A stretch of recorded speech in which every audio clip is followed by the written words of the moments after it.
Hello everyone.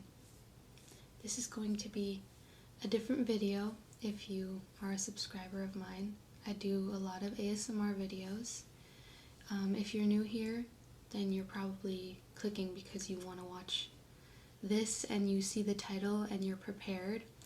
But if you do follow me, this is going to be a pretty serious video. There's going to be a lot of sensitive topics, so I'm just saying right now, trigger warning, like everything, trigger warning if you have religious trauma, trigger warning for abuse, sexual abuse, grooming, violence, and there's probably some other things. Before I go into each topic, I will also give a disclaimer that relates accordingly, if that even makes sense. So I don't really want to edit this too much, but I probably will have to.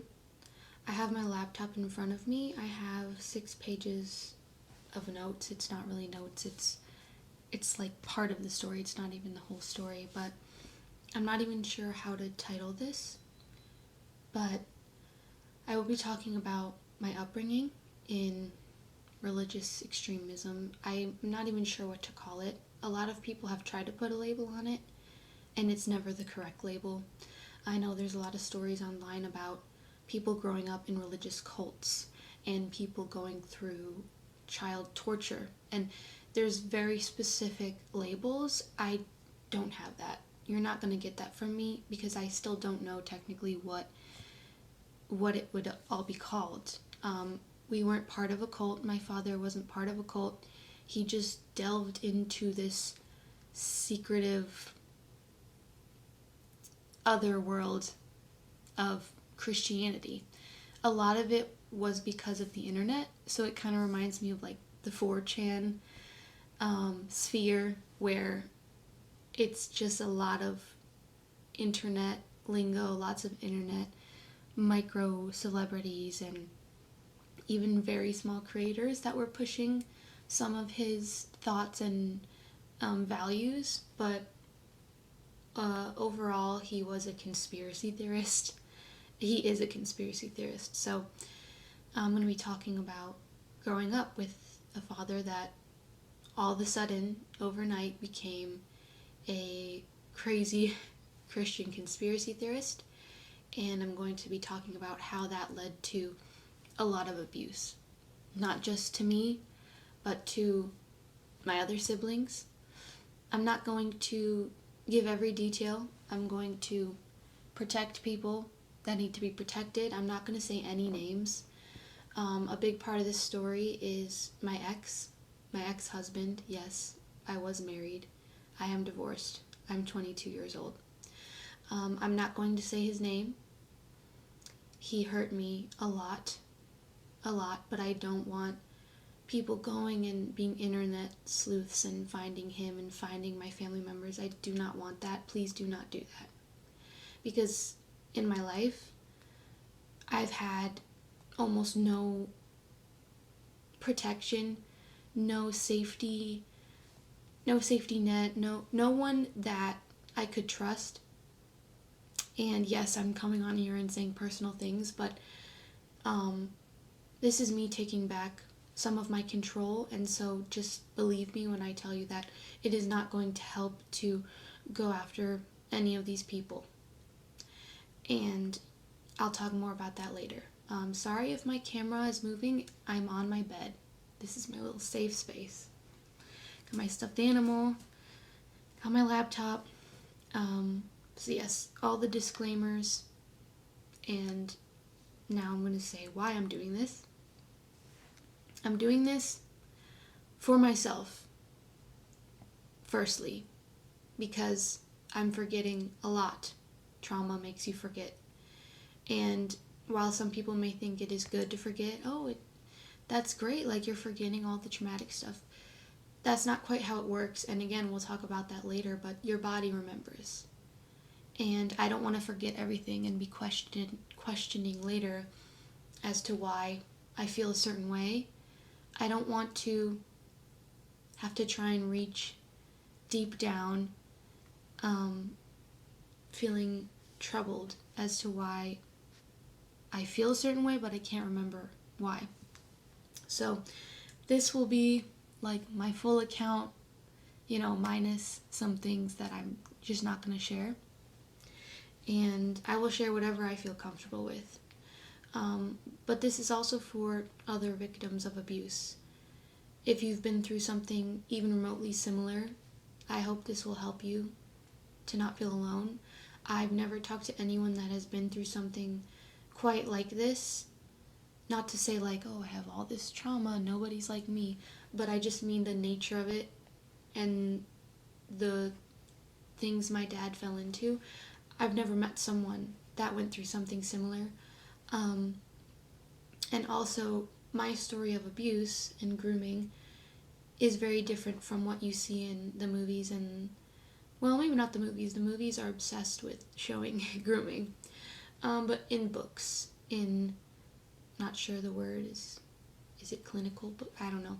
But books that have lots of data, written by journalists, written by professionals and psychologists that talk about abuse, because I've been reading some books now about the nature of it, specifically domestic abuse. And while it's comforting and while it's good to know like all the proper terms and to know how the cycle works, I have yet to find a book that goes the way my story goes, where it wasn't love.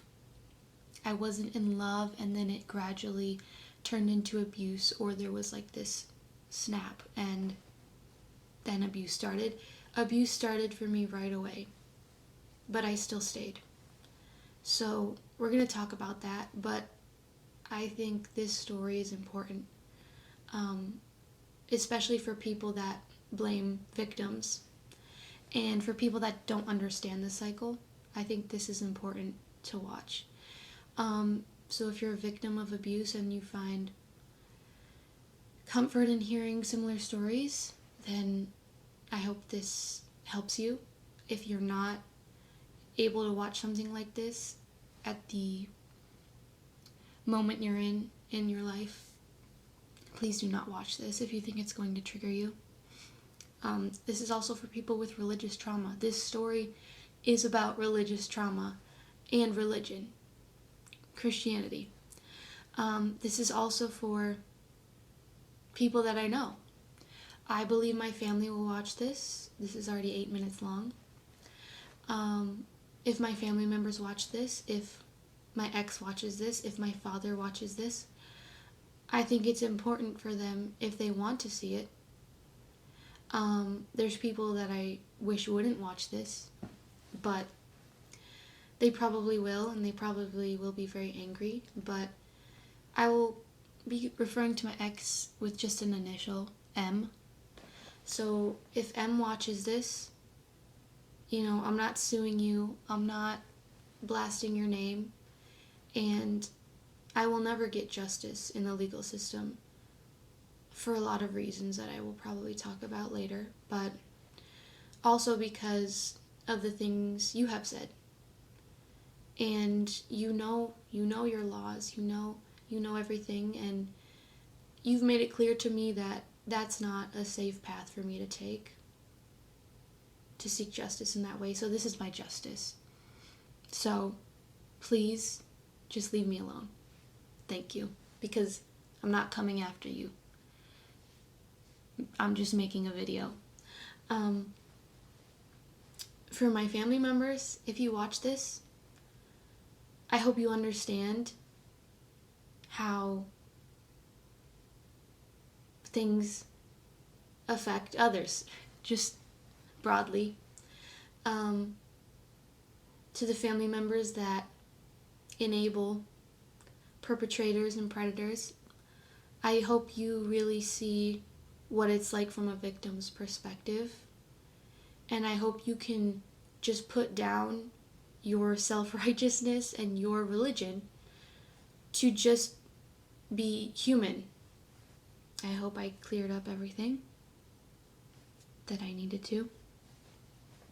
So I'm going to start with when this religious tirade, when this all started. So I'm not going to start like, oh, growing up and, how it was in my childhood. But when I was around 10 or 11, that's when things changed. So my mother was raised by two very Jewish parents. She was raised Jewish. She converted from my father, who was Christian, but not really Christian. He didn't really practice. And he wasn't even the religious one. So my mom converted for him. She really loved his family. She hung out with his sisters, the rest of his family. They were all very close. My family seemed to be very close, even if they had differences. They all raised their children together. I have lots of pictures growing up where I'm with all my other family members. And, we look happy. I'd like to think that I was happy.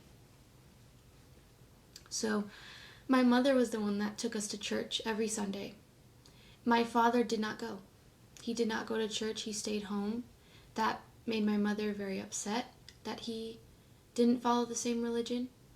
And at about 10 or 11 years old, when I was about 10 or 11, my father decided to come to church with us. I'm not sure if he came once or twice. I don't remember. But it was not because he was open. It's because he wanted to see all the lies that he thought was lies. Now me, I'm not religious, so I actually don't go to church. I don't like the way a lot of churches operate.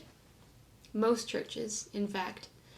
And we'll talk about that later, because it's not just this religious situation, whatever you would call it, cult, whatever. It's not just this that's bad. It is all Christianity as a whole. It just does a lot of damage. We'll talk about that. But he came to the church to kind of disprove things that he was looking into. And that's because at this time he fell down an internet rabbit hole of conspiracies. So he was a conspiracy theorist, but it all connected to God.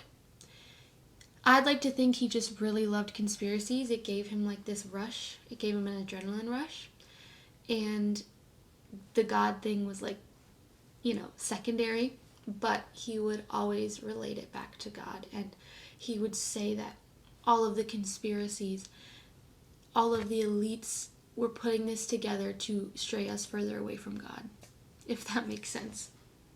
So he says that it's all started, his whole journey started because one of my sisters asked him if Noah's Ark was real or something, or if they had found it.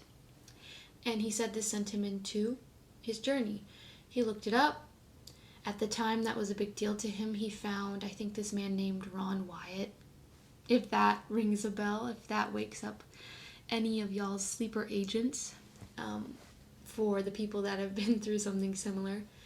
He found Ron Wyatt. He found people that said they had found these biblical ruins, these biblical cities with evidence. And I'm not sure if he went to church before or after that. I would assume after, because he wanted to confirm if his suspicions were correct. And that's because when he looked into these biblical things, he realized that Christianity, the way that we knew it and the way that a lot of people knew it, was false. And that all of these churches, a majority of churches, were false. They were all false. They spread lies. They were not truly following the Bible. In fact, he thought a lot of these churches were too woke. That's his words, not mine. I know that that word has been taken over by people that shouldn't have taken it, and I know the history of that word. But he was one of those guys that would talk about the snowflakes And sorry, I'm congested, but yeah, so he very quickly fell into this. Some of the conspiracies included 9/11 conspiracies, that either it wasn't real or what they say happened didn't happen. He strongly believed it was blown up from the inside. I'm not sure all of what he believed, but even if some of that is true, because that's the thing, a lot of the things he was suspicious of, you could be suspicious of. You very well could be. But, that isn't the point. The point is that it overtook his life, and it became our life, all of my siblings' lives. So the 9/11 conspiracies, the flat earth conspiracy was like the number one thing that rolled his life. I mean, he would be up on his computer late at night, just all night. Eventually, once I was older, you would go in his office, or you would walk by his office, and he'd be up at 5 a.m. from staying up the night before, watching God knows what, So the flat earth was a big thing. You've probably heard it. The footage from NASA is all fake. The earth is flat, and all the scientists, everybody is lying to us because they don't want us to know the truth. The truth, that is a big, important word in this story. I mean, I heard that word 10 times, 20 times a day from him for years and years and years. They don't want us to know the truth.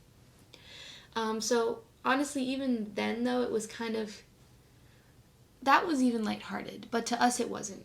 To us it wasn't.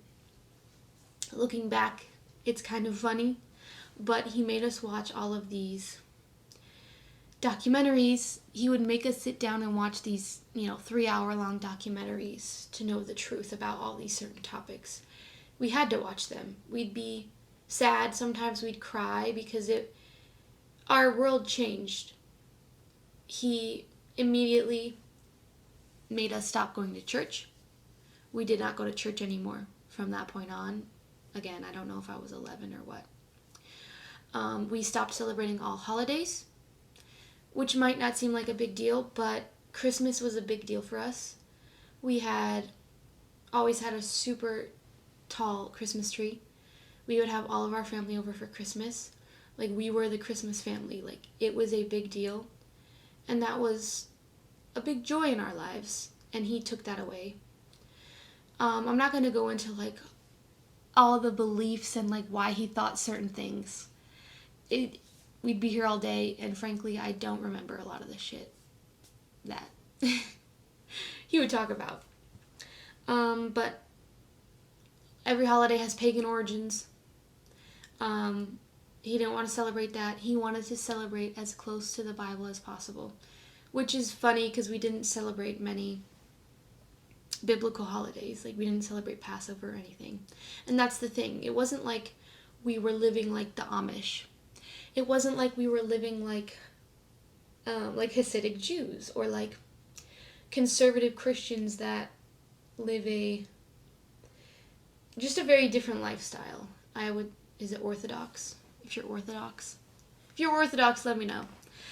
We were modern people, modern Christians, but there were conservative values, and there were very weird rules, strict rules, but then other things he would be lenient on, and I'll talk about that. But no holidays, because pagan, and there's 1 or 2 verses in the Bible that talk about not celebrating traditions of men, and this is why I don't know what kind of Christianity he was in, because I don't know what it's called. He was a King James Bible believer. If you know, you know. That's the only Bible he would read. There's a whole thing about these King James believers. He took the Bible literally. There could be one verse and he would follow that.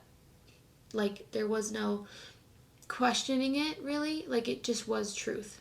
He did not believe, I don't think he believed any of the Bible was a metaphor, because I remember one time he was talking about a family member that he had a conversation with, and this family member was telling him about how, he sees the Bible from this, poetic standpoint, and it's very metaphorical.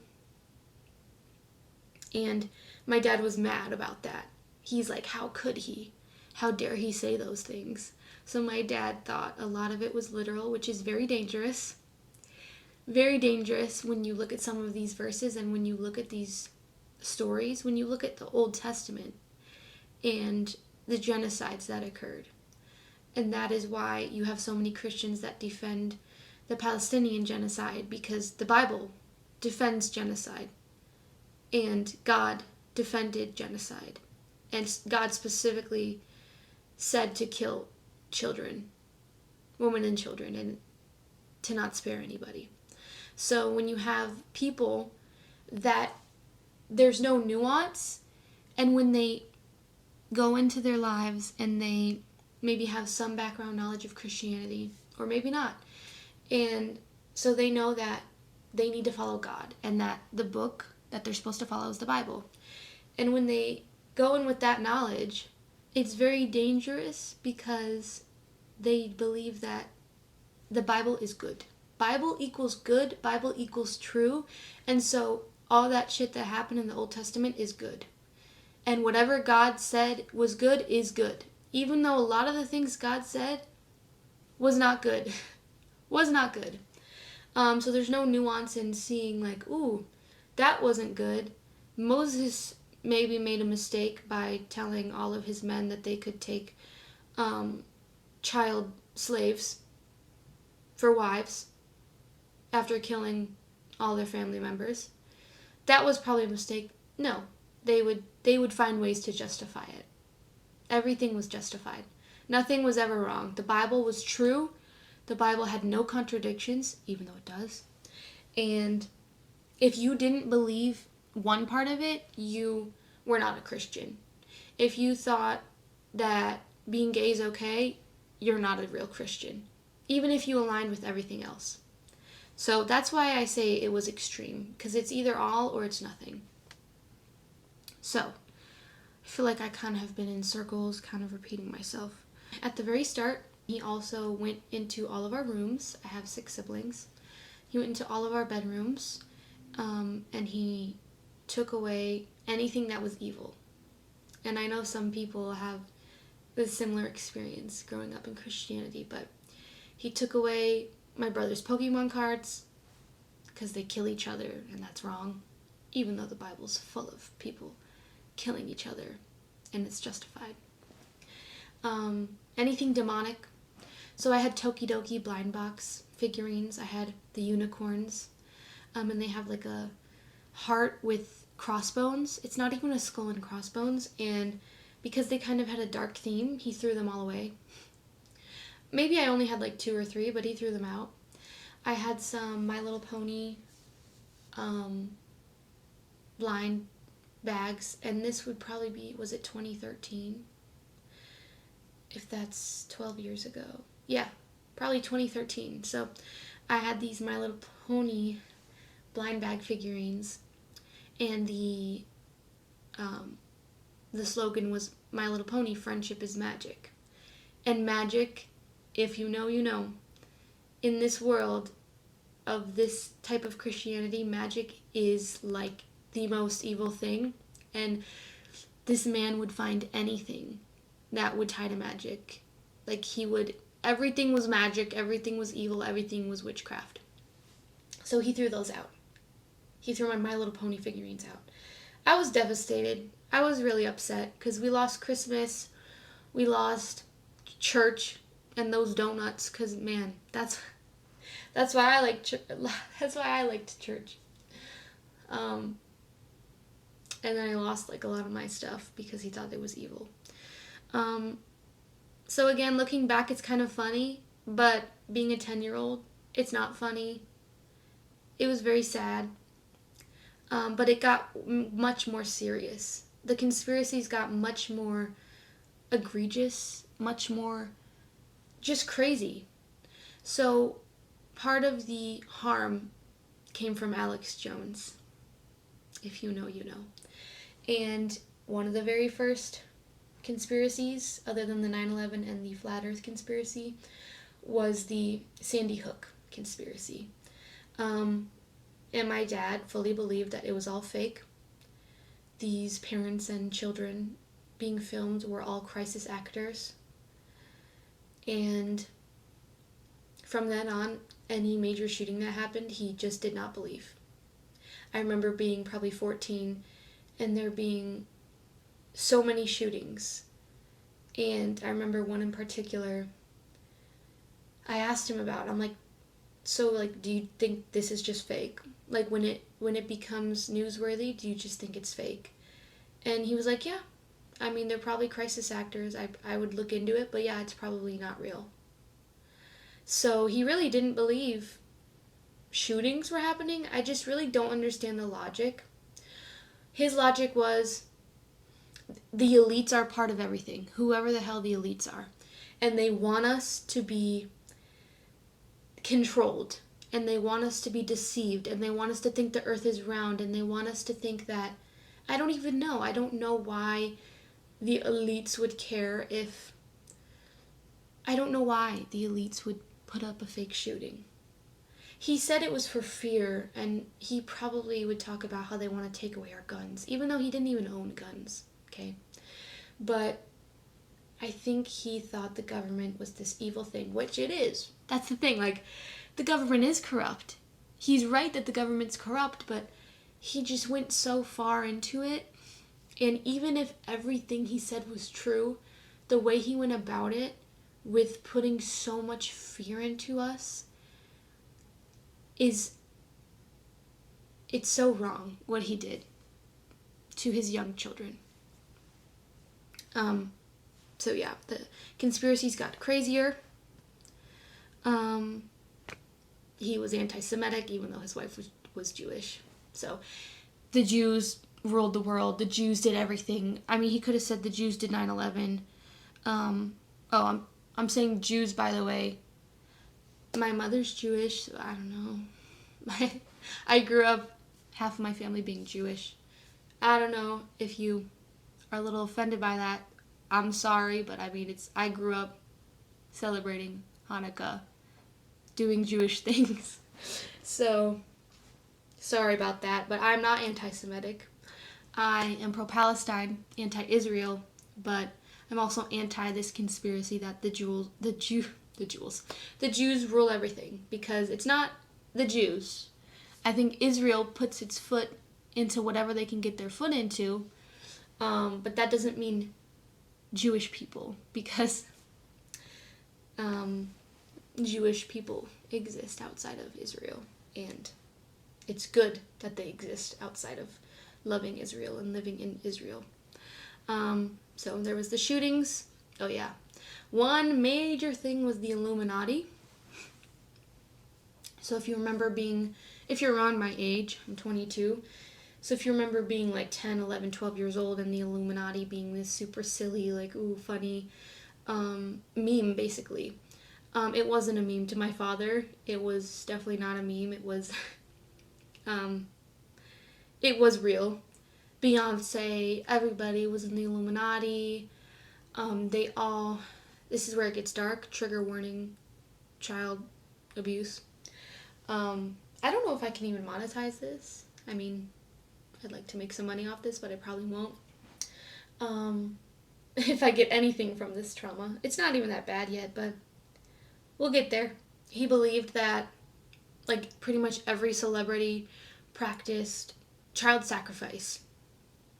He believed that many celebrities were pedophiles, and that they, again, here's the thing. He's right that there are a lot of pedophiles in big positions of government in Hollywood. He's right, because look at all the people that get caught, and not many people get caught, but look at Harvey Weinstein. Look at Jeffrey Epstein. What happened with Jeffrey Epstein, actually, I believe that was part of what he would talk about as, like, evidence for, like, look at, this is what they all do, which, yeah, looking back, I don't know if that Jeffrey Epstein's story will ever be concluded or like solved, because we'll never know how many people participated in that. So in a way he was right, but he was not a very smart man. He would look on, I don't know, Facebook. He would look on YouTube. I don't even know what sites he was looking on. I don't know how he found out all this information. Right now it's pretty surface level, but it went really deep and really weird. So yeah, certain things that he would get into were just racist. Certain things he would get into were misogynistic. I mean, he's a misogynist, homophobic, whatever ism, whatever bad thing. He had conspiracies that dealt with that. So yeah, every Hollywood actor is like drinking baby's blood. They're just like these evil people, which, again, maybe has some truth. But imagine being 12 years old and your dad is making you watch these awful, horrific, scary videos, because he would make us watch these videos, making us sit through hearing him talk about some of the most traumatic shit you've ever heard. But he's forcing you to believe it, and if you don't believe it, you're punished. Just imagine being 12 and like hearing this. I mean, we'll get into later. I went through child sexual abuse, but even hearing about it is traumatic. And so he split up my family entirely. Entirely. My mom was very close with her family members. She was close with his family members. My mother was an only child. She didn't have family. Her mother was abusive, and so her family was my father's family, and he took that and he tore it apart. And to this day, I feel bad for my mother, but we'll get into how she enabled a lot of it. But yeah, he tore her world apart. He tore all of our worlds apart, because if you did not believe what he believed, you were an enemy. And he would go to these family gatherings. He would write emails to my family. He would write texts to my family. And pretty quickly, he tore the family apart. They did not want to have anything to do with him. My family is just Christian in general. They hold some bigoted values.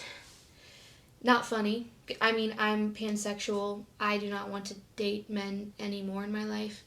I am a leftist. I am that woke friend. I am fully against most of what I grew up in. So even they probably have problems with me. But he was extreme on the conspiracy end and on the, taking the Bible literally end. So if they did not believe what he believed, if they did not think Hollywood was this evil thing, then he was going to break bridges, and he did. He broke bridges, and he would start fights at family gatherings. Soon he would not be invited to family gatherings. There was lots of tension. When my family would just invite the children around to just have some time with them, it would get awkward. Fights would happen when I was a little child between me and these family members, because we were indoctrinated. And that's the thing. I was 10, 11, 12 when we were being taught some horrific things, taught misinformation, taught these extreme values, bad values, mind you. And we believed it. I believed it. What else was I supposed to believe? And going back, talking a little bit about my mother, she did not want any part in this. And she would confide in my family members, and I believe they would talk about her leaving. It got very serious. My dad was consumed by this, by conspiracies, by his computer, by learning that all the churches are false. Again, I'm not going to go into like all the little things. Just know it goes very deep. But my mom was very depressed. She didn't want to have anything to do with this. But she was Christian. And so in Christianity, one of the major beliefs, it just is that women are under men. Women are equal. So they'll point out the verse, oh, there's one verse where it says we're equal, but we have different roles. So we're equal, but we're different. And we're not equal. We're not, because we're not allowed to teach in the churches unless we take care of kids. So if we want to work with children, that's fine. But if we want to teach over the whole church, that's not fine. So a woman is under a man. A woman must submit to a man. At the end of the day, whatever the man says goes. And so my mother, despite hating what had happened to her husband and what had happened, she submitted to him. She stayed with him. She eventually slowly agreed with some of his beliefs.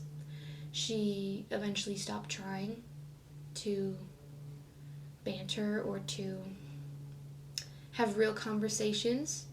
It just became accepted. And so eventually my mom wasn't even talking with my family. Eventually she did not have really anybody because she chose to submit. I mean, some little things were just, that I realize now are racist, are the conspiracies that, like, Michelle Obama's a man. Serena Williams is a man. That's just racist. Like, it's just racist. If you have critical thinking, just think about it a little bit. I think he said Lady Gaga was a man too, but I mean, if you know the racist racial stereotypes against black women, that's what he did, which I did not realize till later. So I wasn't raised to be racist, by the way. It wasn't one of those families where, like, we were white supremacists. Definitely wasn't like that, but I would realize once I was, like, 16, 17, that, like, a lot of the things he said just were off, and certain things were racist. And yeah, he is racist, for sure, even though he taught us to love everyone.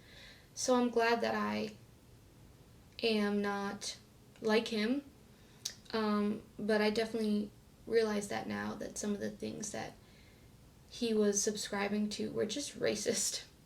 Just racist. But yeah, so some of the conspiracies were like, all these actors, they're actually transgender, which, even if someone was transgender, that's fine. But yeah, he's homophobic, transphobic, all that jazz. Not good. Not good stuff. I guess I'll move on to when we moved to our next house. So, I'm not sure if he lost his job at this point, but his problems with his beliefs were so bad that he eventually lost his job. His high-paying job. He was the only one working, and he had 7 children. And we were renting a home before. It was a very nice home, but we were renting it. So, once he lost his job, I don't know how he lived, really, but he lost his job because of just, he had problems with everyone. He always made problems. He just thought he was so important and, like, perfect and knew everything. So I don't know if he lost his job before we moved or when we moved, but we had to move. So we moved to not far. So this is the point where more trauma happens. So when I was 12, I became depressed. This is when I became depressed, and I didn't know why at the time. Now I kind of know why. Obviously my father's strong beliefs and my father's indoctrination and him indoctrinating us, that really affected me.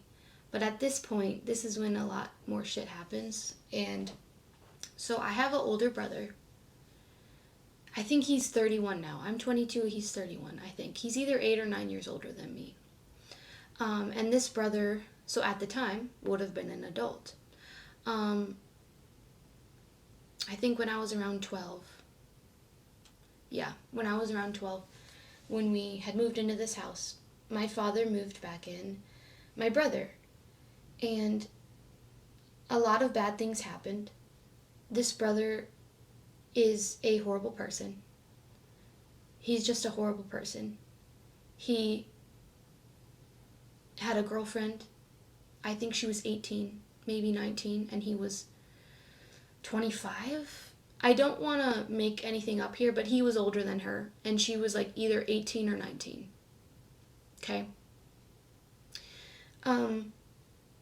He would abuse her. My father let that older brother live in our home with his girlfriend. Again, I don't know what was happening with his job, but we moved to a smaller home. All the rooms were like right next to each other. My wall was next to the bedroom wall of this older brother. I'm just going to call him my older brother, mind you. So he would abuse his girlfriend. Major trigger warning right now, by the way. Abuse, sexual abuse, everything. I don't know if he raped her. I really don't know. But I would hear things through my wall. I would hear her cry. I would hear physical things happening. Hitting, probably. It was a toxic relationship, but obviously he was the problem. And she was a traumatized person. And if she ever saw this, all I can say is sorry to her. Like, I am so, so sorry to her for what my father and what my brother put her through and what my mother put her through. Because part of this story is just an overwhelming amount of misogyny that stems from society, but also religion. And they never, ever believed women. They blamed this poor 18, 19-year-old girl for what my brother would do to her. And my brother would abuse her, and she would react. And she would have meltdowns. She would have, mental breakdowns, rightfully so. And my mother would just harp on that. She would just talk about how crazy this girl is, how crazy she is. Meanwhile, my brother's abusing her, and no one's doing anything. So I was 12. There was nothing I could do. It was clearly affecting me. My room was right there. So I don't know if it was a year that they lived there or 6 months. Again, my memory is very fried, but they lived there for months, more than a couple months. And so I would just hear things, bad things. He would get into fights, and it ended with, my parents saying it's all her fault. She's crazy. Meanwhile, he's got, my brother, very bad anger issues, just like my father. And I didn't talk about that yet. I guess I will. But my brother, so once this girlfriend moved out, I'm not sure if he got kicked out as well. I'm not sure if my brother got kicked out at this point after he broke up with his girlfriend. I don't know when they even officially broke up, but that's one of the things that's really upsetting, is that my brother would continuously be allowed over. Like, my father would kick him out and say, "You're never allowed over again. You are like a disgrace to the family, like you disrupt our family." And then months later, my brother would move back in and continue the cycle of abuse. So at some point, I think he was living there alone. He was a drunk. He would get drunk every night. He would take my mom's liquor, my mom's wine. He'd get drunk off wine. He'd be sitting on the couch. Now this is when I'm 12, but 13, 14, 15 years old. So this continued for years, where he'd just be drunk and he'd get angry. There was one moment, I think I was 12. I was in middle school, and I was supposed to go to the football game. And all of a sudden, my brother probably was drunk. He almost kills someone. He starts beating up my other brother. I have a brother that's a couple years younger than him. Originally, I think he was going to beat up my mom. And during these episodes, he's just very scary. He could kill someone. He could. He could for sure kill someone. And, all the kids were just watching, screaming, crying, while my brother is beating up my other brother, not knowing if something terribly horrible is going to happen. And I just remember still going to the football game and being like, hey, this is my life.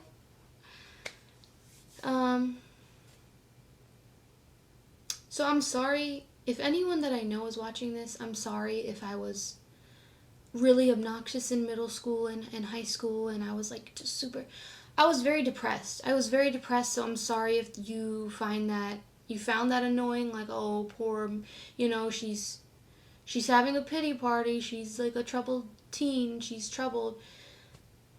It wasn't for attention. I just had a lot of bad shit happening in my life. So a lot of things overlapped. My other brother also abused his other girlfriend, and of course she would hit back or whatever, and of course my family would defend my brother. They could never defend a woman. It was always defending their beautiful, loving sons that are, they're like deadbeats. They're like, sorry, but my brother's 31, by the way, and living with my family again. We'll get into that. A lot of things overlapped, so like at this point, between the age of 12 and 15 for myself, my father is still doing all his conspiracy talk. He was very angry, so even though he read this Bible and he would always relate the conspiracies to the Bible, he was so angry, and he would freak out on us. One of the things he really hated was Disney, and that was like a big point of contention for him against our family, because my family loves Disney. They love Disney World, like my aunts and uncles and stuff and cousins.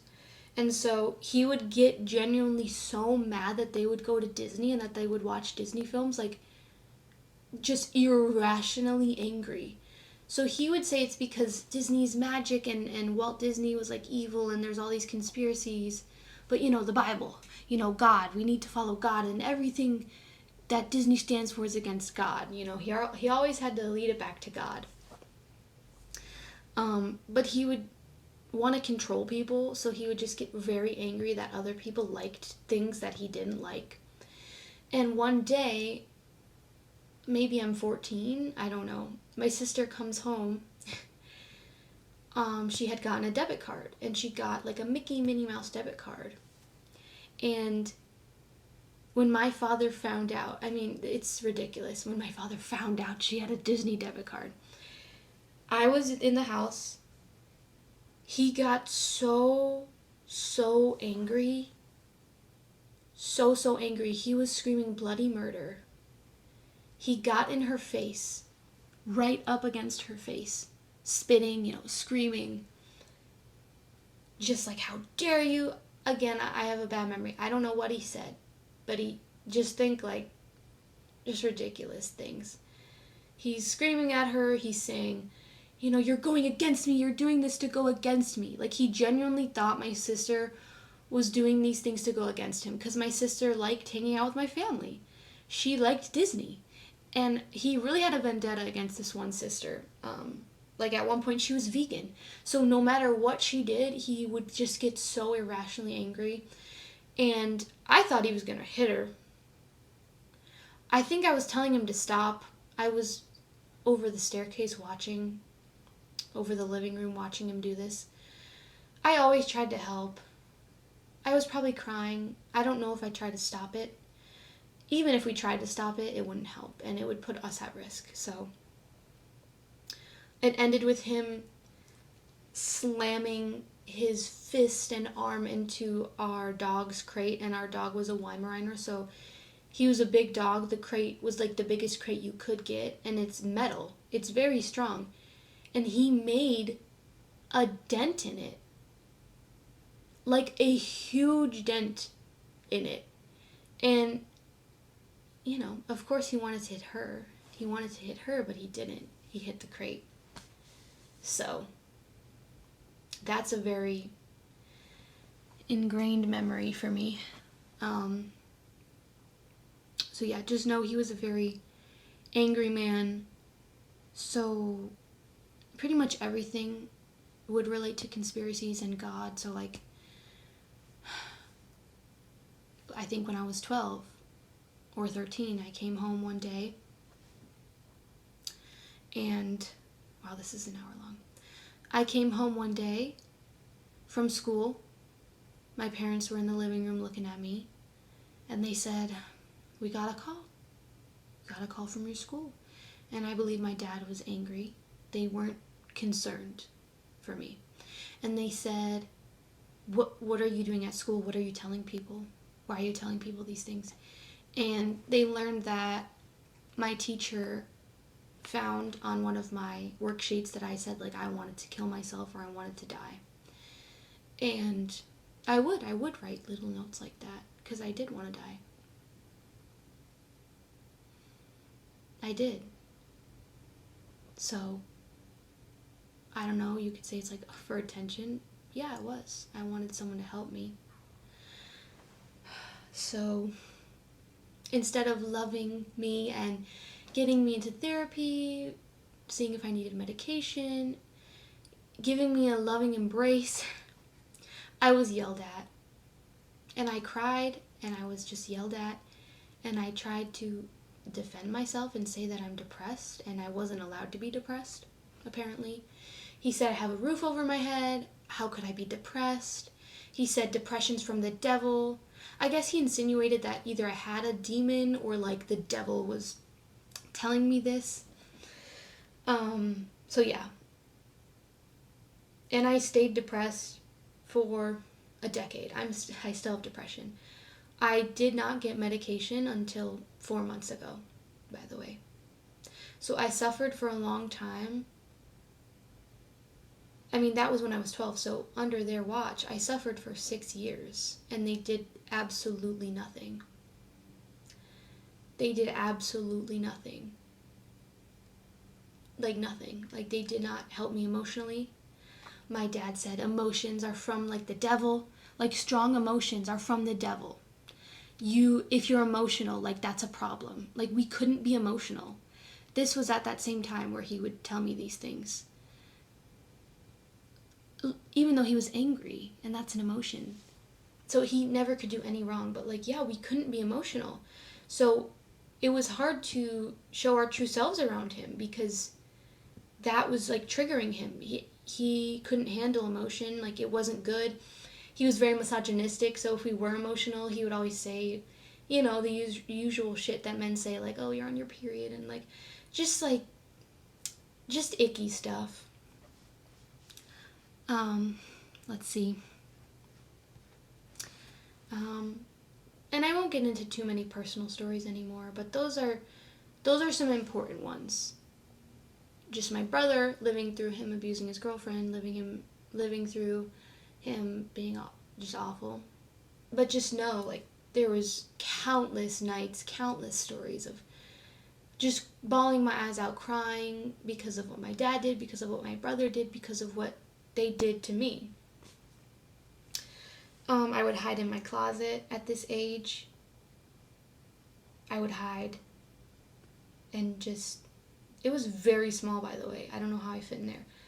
I would just like crumple up and sit in there and watch YouTube, and I always wanted to escape, always. And I didn't really leave the house much because I didn't have many friends. And I'm sure I wasn't fun to be around. I mean, I remember going to birthday parties and going to hang out, and I was always so depressed. Like, there's nothing I can do now. I'm annoyed that I look back and I was such a Debbie Downer, but, you gotta look into it. Like, why was I that way? It's because my life was like a living hell. I had no safety, no protection, no safe person, no safe space. And then when I was 15, my dad became more religious. So this is where I'm going to start to talk about my sexual abuse. So if you don't want to watch anymore, you can, I mean, there's no resolution, but I'm just letting you know there is no resolution. My dad is still the way he is. So if you came this far and, you know, got something out of hearing about my father, but you can't go any further, then I would suggest you leave. But when I was 15, sorry, I'm not going to change the lighting. It's going to be what it is. My blinds are, I could pull them up a little more, but I'm not gonna. When I was 15, my dad started a Bible study with my Nana. So this house we moved into when I was 12 was right across from my Nana. Like, actually right across in the cul-de-sac. All we had to do was walk over. My Nana and Papa lived together. So at 15, my dad started a Bible study. And he became more religious. This is when he took the Bible, like, very literally. And his newfound, like, truth was that as a Christian, you have to be perfect. So it's kind of like the Jordan Peterson meme where he's like, what is belief? I don't know what belief is. Oh, can you define that? That was my father. It's like you would read a verse and he'd pick apart every verse. So they would use Strong's Dictionary, I believe, during this Bible study. So they would go through these verses and they'd stop to, like, look up all of these words to, like, figure out what belief is. Because they had this vendetta. And when I say they, there was other family members involved, but I'm not going to get into it. So they had this vendetta against churches ever since I was, 10 and my dad started this all.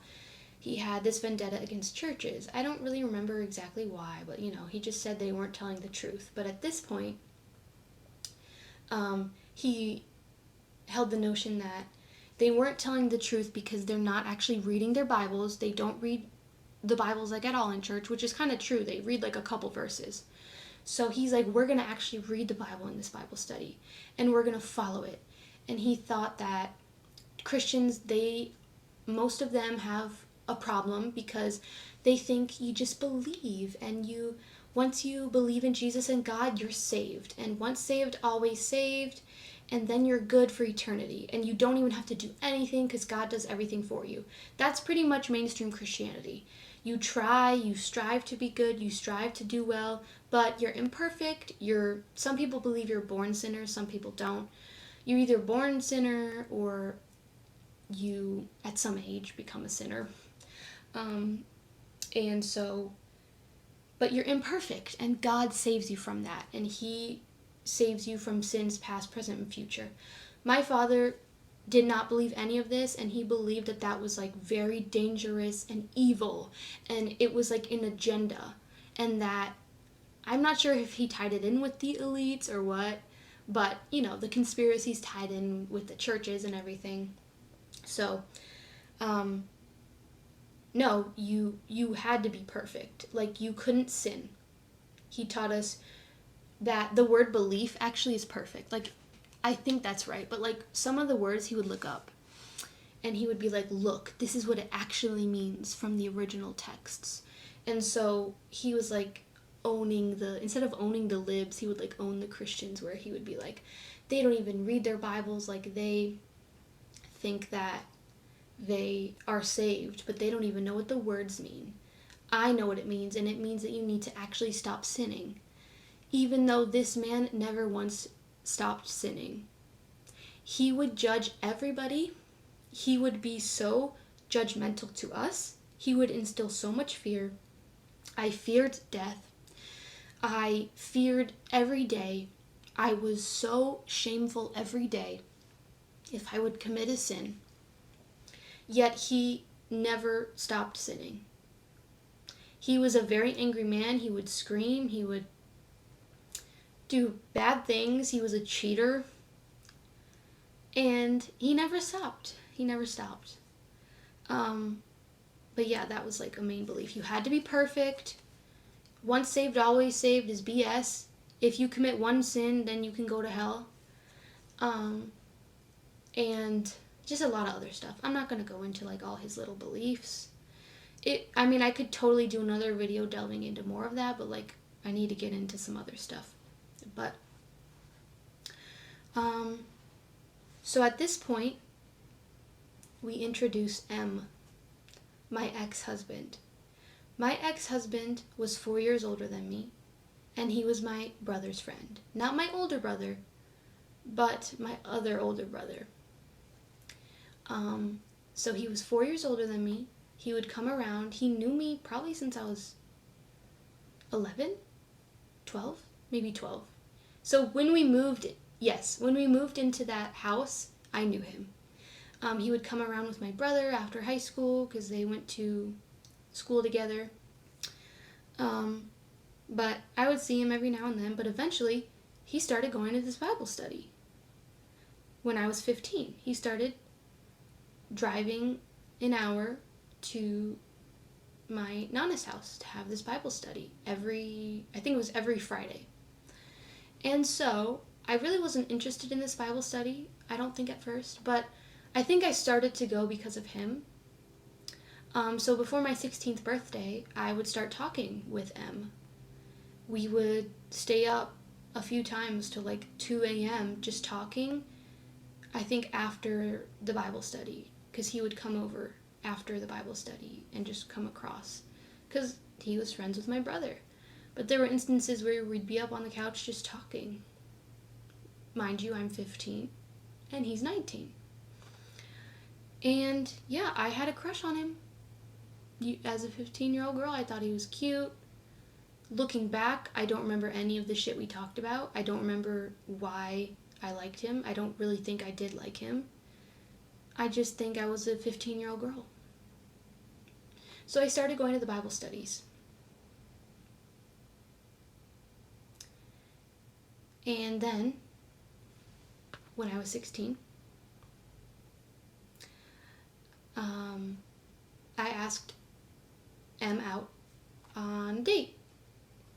This is when I had just turned 16 and he just turned 20. And, sorry, my stomach's making noises. You can't fault me for that. I was too anxious to eat anything. So, this is where things get bad. So, trigger warning.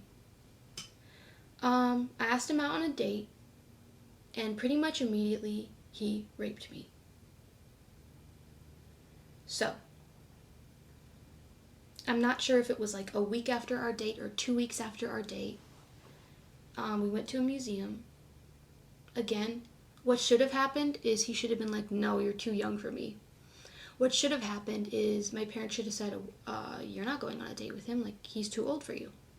Those things didn't happen. My parents, I guess, were fine with it because he was a good Christian guy and he was going to Bible study and he was my brother's friend. It's perfect, right? I think after one of our dates, again, like 2 weeks into dating maybe, if anything, 3 weeks, okay? I don't want to lie here. Oh shit, I don't know if I said his name, did I say? I might have said his name, might cut it out. But M, one night, I think after a date, because I would only see him every weekend when he'd come for Bible study, but we'd also go on dates. And I can't remember, I think he stayed overnight on the couch. I don't know if my parents told him that was okay, I really don't remember, or if he just decided to stay. They might have told him it's okay, I don't know. But we were on the couch downstairs. It was probably very late. We were kissing, cuddling. Well, at first, I felt his hand go down my body, and I think he might have lifted up my underwear, and I stopped him and I said, no. I don't think I elaborated, I was so scared. I don't think I elaborated, but he stopped, and that was the first time.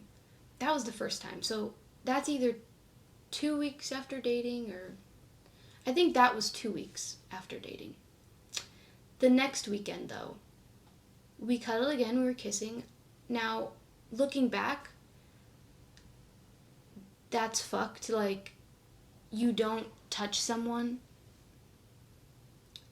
at all if you didn't talk about it and get consent, first of all. But again, I was 16 and he was 20. And, like, I barely knew this man. We were friends for like a month when I was 15. My birthday's in April. I turned 16. We had a date in June. And it was the end of June, so then this would be like July. So in July, he's trying to put his hands down my pants. But I thought, hey, he stopped, but I had to stop him. Didn't think about that. We cuddled again the next weekend. And he did the same thing.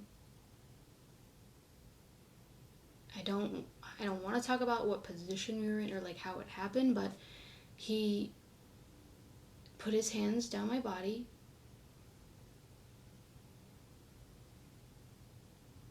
down under my underwear, and I'm going to use this phrase, he digitally penetrated me, if you know what that means.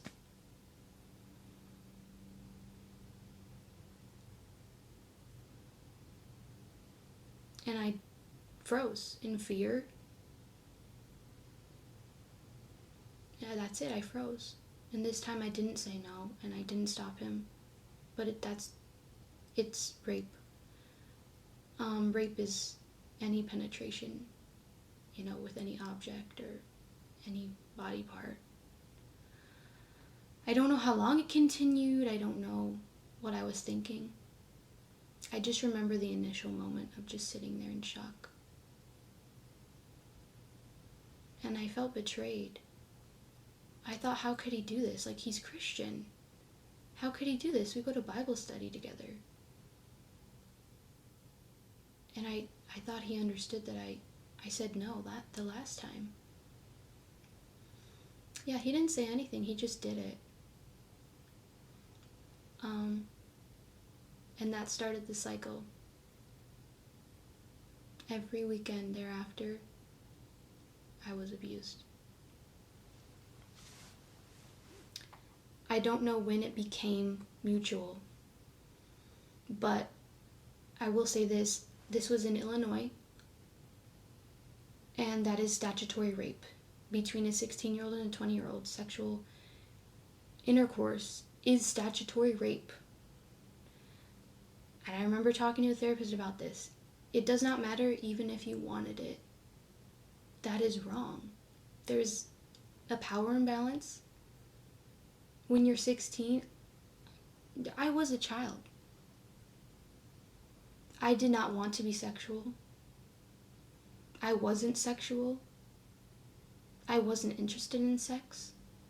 And he took that from me. He took away... He took away part of me, and I changed for a while. So every weekend, he would come over, and then he'd come over Friday, and he'd sleep over until Saturday. Sometimes he'd sleep over Saturday too. Just on the couch, and I think that, my dad knew. He knew that he would sleep next to me on the couch. We'd stay up till 4 a.m., 5 a.m. every weekend, just with him doing sexual things to me. Maybe for a month it was all me. Like, he just would digitally penetrate me. I don't know when it became like something that I wanted. Again, it doesn't matter if I ever wanted it. But he groomed me. He knew that I wanted a Christian man. He was friends with me. And then he groomed me sexually as well. Because he would do stuff to me until it became okay for me. But we'd stay up. I felt so disoriented. I just didn't feel real. Even if... I don't know why I stayed. I don't know why after he assaulted me, he came back over. I don't remember. I really don't remember. But I do remember this. I remember thinking either during or shortly after he assaulted me that I guess I have to stay with him now. I guess I have to stay. And that's because one of the beliefs my father started to instill in us is that, well, sex before marriage isn't really a thing, because in the Bible, sex is marriage. So somehow he came to that conclusion through Bible verses. And so he started teaching us that, well, if you have sex, you are married. So technically you can have sex. Just know that that's your person and you need to stay with them, because it's wrong to have sex with multiple people and it's wrong to get divorced. And so because he was teaching me that and I believed it, when I was raped, I thought that I had to stay with him, with M. I thought that I had to stay. And I remember thinking and feeling sad and thinking, I mean, this is not how I wanted it, but I guess I have to stay.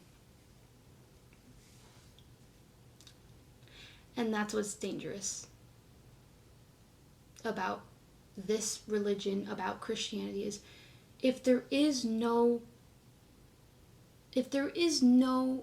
like middle ground, if there is not just one Christianity and there's 20 different denominations, and some people think it's all metaphorical, some people think the Bible's half metaphorical, and some people think no, it's all real,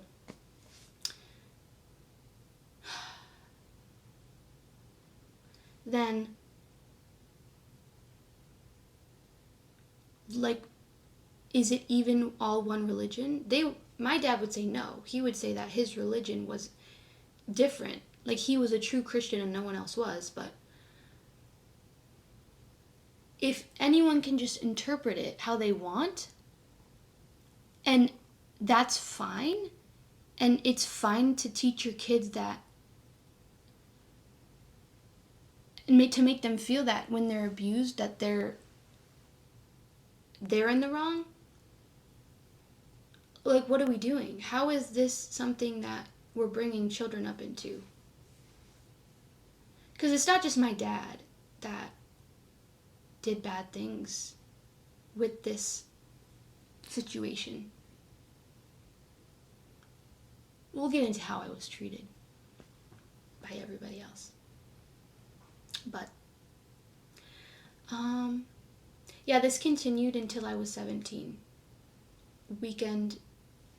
Every weekend, I would be abused. At some point when I was 16, we were driving to Chicago, because we'd go to Chicago. It wasn't far. We'd drive to go on a date. Mind you, people say that I look 16 now, so I don't know how old I looked then. But we drive downtown, and one day, he said he wanted me to give him a blowjob while he's driving. And I was like, I don't want to do that. No, like, I don't like that. And I had never done that. And he said, well, come on, like, I do things for you. I've confronted about this with him, obviously, when we were still together, later on, when I was older. And he would, like, say that never happened. It did happen. It did. So, did I say his name? I keep forgetting so M, he said, come on, I do stuff for you. And I said no. I don't know how many times I said no, but eventually he coerced me to do it.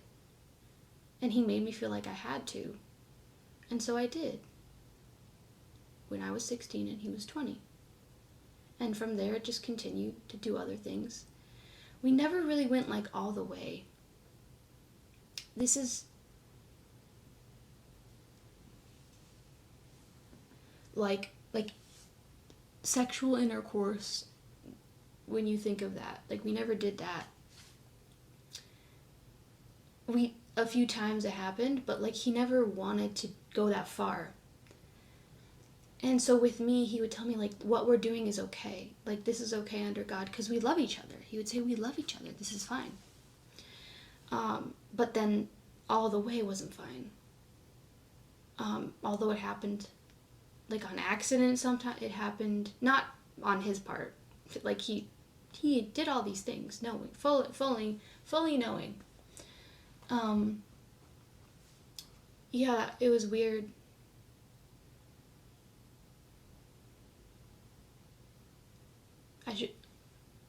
Things happened in the car when we would be in Chicago, too, as well. And the thing is, I wasn't even getting like enjoyment out of this. It was like all for him. Like, he really like messed me up. He really messed me up. I began to associate love with sexual things, sexual favors. Eventually I wanted it. Eventually, when he wouldn't, I didn't know what to do with myself, because that's what love was, right? It's at this point that this other thing happens where I start to remember some things from my childhood that I don't really understand.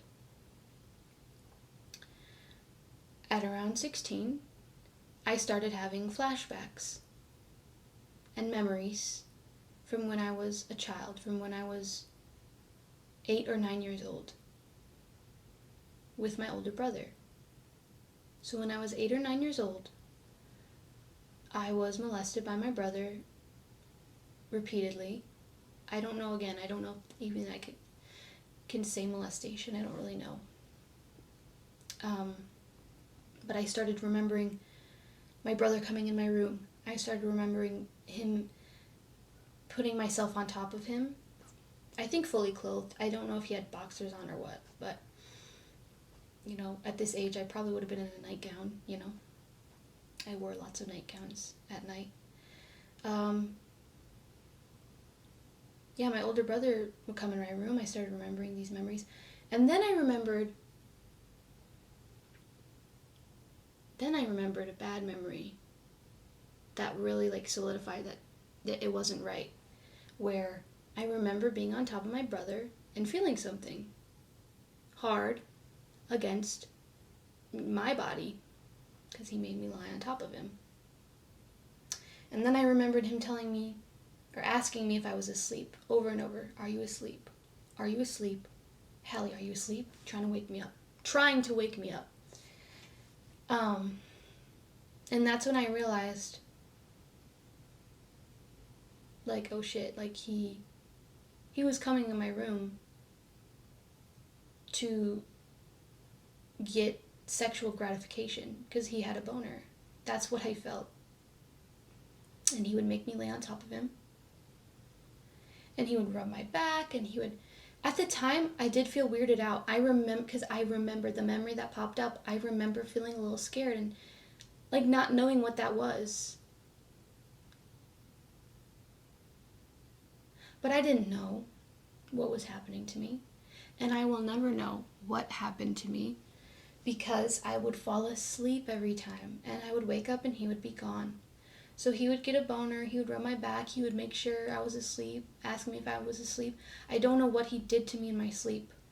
But last time I checked, men don't just go into their little sister's room.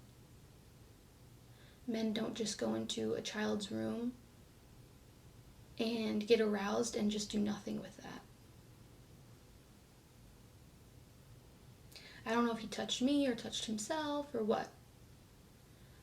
I just say molestation even though all I remember is just feeling that against my skin and knowing that that's wrong.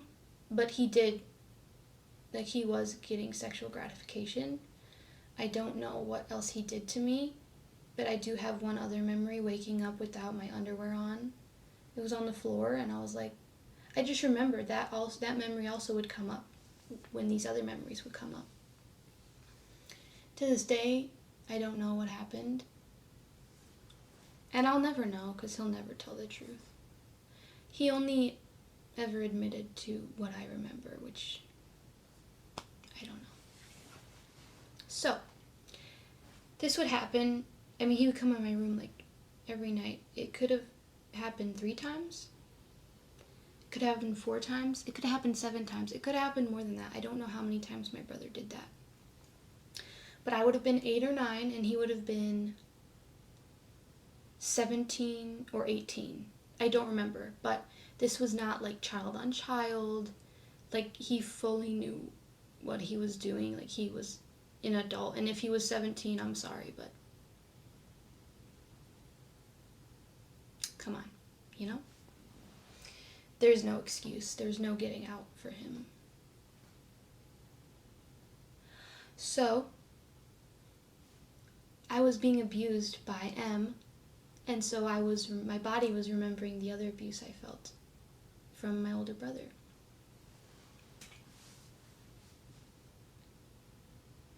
This is going to be a long video. I don't want to go too far into this. I don't remember when I told my dad. I think I would have been 17 when I told my dad what my brother had done. So let's get this part over then. So I'm 16, being abused every weekend, being coerced, being groomed, statutorily raped. And one thing to note is M was not, he made everyone think he was a good person. Like, he seemed really shy and sweet, but he would yell at me and scream at me, and he'd watch me break down in his car and he'd just stare at me. But he would scream at me for my beliefs. Like, I remember posting Black Lives Matter to my Instagram story, and he screamed at me, and like, again, I don't remember a lot, but like, we would fight a lot. And I was so troubled. My body was troubled. Like, every part of me was not okay. Like, I was being abused every weekend, and then I'd have to go through emotional turmoil as well. All while going to Bible study and being told that if I sin, I go to hell. But I was convinced that this was okay because sex is marriage, so, we're just together, right? But I felt guilty every day. I felt like I was living all these different lives. And so when I was 16, almost 17, I might have just turned 17. One day my mom and I were sitting, she was sitting on her chair, I was sitting on the couch in the living room, and I like joked, I was like, I'm pregnant or something. I don't know, something might have come up on the TV or something, or I don't know why I said that. And she was like, I hope you're joking. I'm like, yeah, Mom, duh, I'm joking. And she's like, you better be joking. You better not have had sex. Have you had sex? And because I was told I could not sin, I did not lie at all. And so I literally couldn't bring myself to just say, no, I haven't. I didn't say anything. I just said, I don't want to talk about this or something like that. And I could see in her eyes what was coming. But damn, like, if I lied, how would life have been? I don't know. My life changed a lot from not lying. But that's like, it's like the dichotomy. Like, on the weekends I'm being sexually abused by this man, but like, I can't lie. Like, I can't bring myself to lie. Even if it would save myself. At this point, they figure out that I had sex. Which, the thing is, it was statutory rape. But even in the beginning, it was just rape. It was just rape. I was being abused. I was 16 with a 20-year-old. And by the way, I forgot to mention this. At some point, between when I was 16 and 17, my dad allowed M to sleep in my bed on the weekends. My dad allowed a 20-year-old to sleep in my bed when I was 16. He enabled the abuse. He served me on a platter to be abused. And then when he figured out that I was abused, but he didn't think it was abuse, when he figured out that I had sex, I was utterly humiliated. He sat Em and I down, but I was humiliated. It wasn't, how dare you, Em? How dare you do this to my daughter? Like, you need to leave. No, it wasn't that. It was, I trusted you, Hallie. I trusted you to not do anything. You trusted me to have like a 20-year-old in my bed. Like, I don't know. I just feel like that shouldn't have been allowed.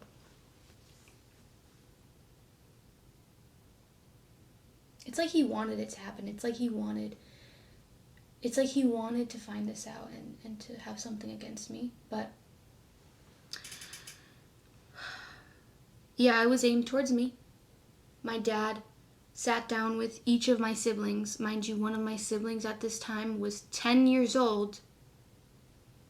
10 years old. And he sat them all down and he told them, hey, Hallie had sex, by the way. Did you know that? That she's been having sex? I don't know all of what he said, but I've heard from my siblings since, like, some of what he said. And how uncomfortable they were. So he sat them all down and told them this. And humiliated me. He walked across the street and told my nana, that I had sex. And humiliated me. From then on, M wasn't allowed in my bed. We weren't allowed to go upstairs even. The abuse didn't stop though. It just happened in the car or wherever. At this point though, M did not really want to do anything. So this is where I was already very emotionally in turmoil. But at this point, I was so distraught because like all my body knew was like love is sexual. This is the only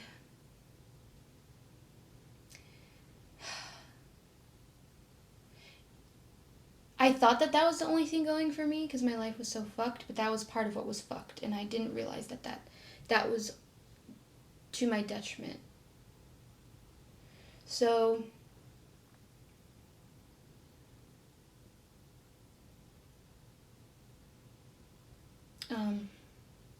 M didn't really want to do anything. And so he'd like push me away when I wanted to do something sexual. And yeah, it was just so bad because he would still do it. That's the thing. He'd say, no, we can't do it. Like, you're underage. He would bring up my age sometimes, but it's like, you raped me when I was 16. Like, what are you talking about? So he was very aware then. He didn't want to, I would just assume he wouldn't want to get in legal trouble. I don't know. But yeah, he'd still do stuff. It didn't matter. Then when I'm 17, my dad, and I have a weird relationship now because now I'm like the laughing stock. I'm the shameful one of the family. So I finally told him in the car one day, hey, like, I remember this thing happening when I was little. And I explained how, like, I felt something when my brother would come in my room, and he'd come in my room and he'd make sure I was asleep. And I was like, yeah, and I know that he was aroused. And my dad freaked out for me. I wasn't expecting that because I had tried to tell my mom this twice before and she dismissed me. So when my dad felt for me, I was shocked. He never cared about me or my mental health. It was of the devil. I was completely shocked, and he was angry, and he's like, I wish I would have known this. I would have killed him. And so we go home. I'm just like really emotionally distraught. I guess just from the weight of like having someone care and just talking about it openly. And I go in my room, I'm like crying. I think M might have been there at some point to like console me, but it was really weird because he wasn't allowed in my room. I think my parents might have allowed him in my room to console me. But then I fall asleep just so distraught because my dad was like, I'm going to go find your brother. I'm going to go find him and I'm going to like teach him a lesson. And so I wake up because I had fallen asleep. I was so distraught. I wake up to my brother, my older brother, his voice, and he's on my bed. They let him in my room to talk to me, and he was just like confessing all this shit, like saying like, I'm messed up. I did it. I'm sorry. I don't know why I did that. I'm just like fucked up. Like, but it's true. And he didn't admit anymore. But he was basically saying like, yeah, like I was aroused by you when you were a child. And I did. I went in your room, yes. And you just like, I was like, huh? Like I just woke up and I was like, okay. I mean, my dad never handled things great. I mean, I don't think that's a great idea to let the pedophile brother into the victim's room. I mean, what do I even say now? I think I want to skip.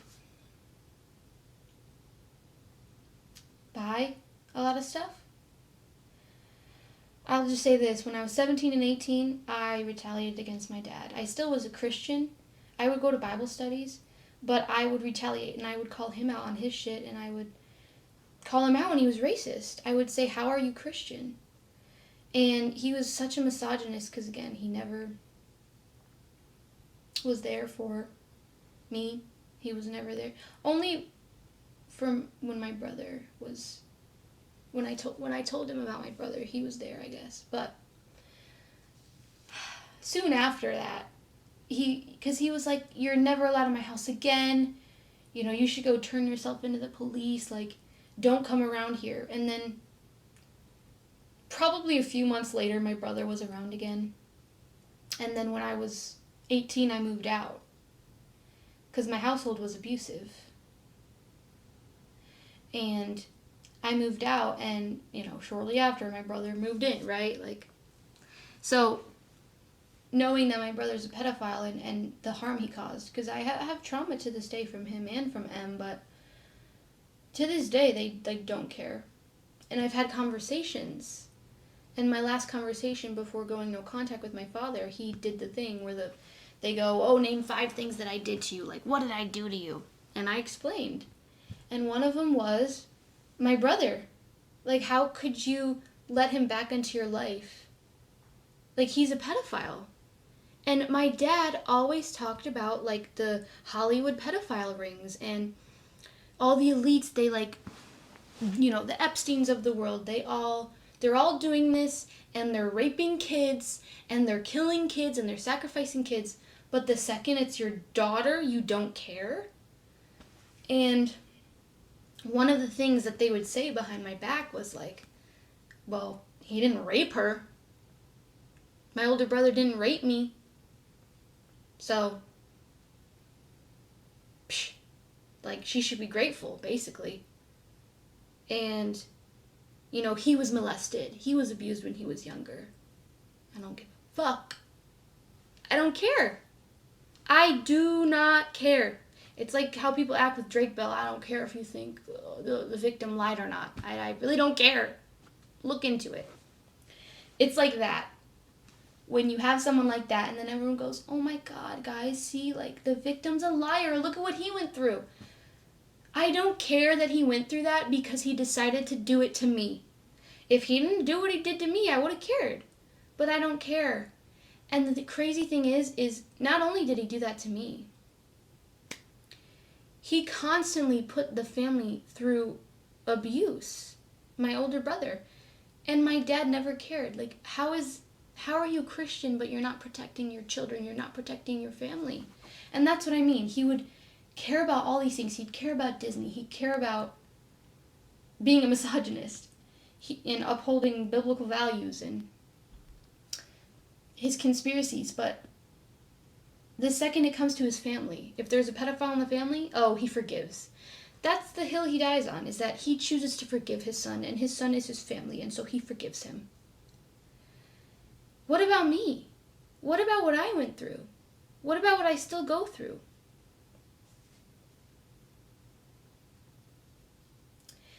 And that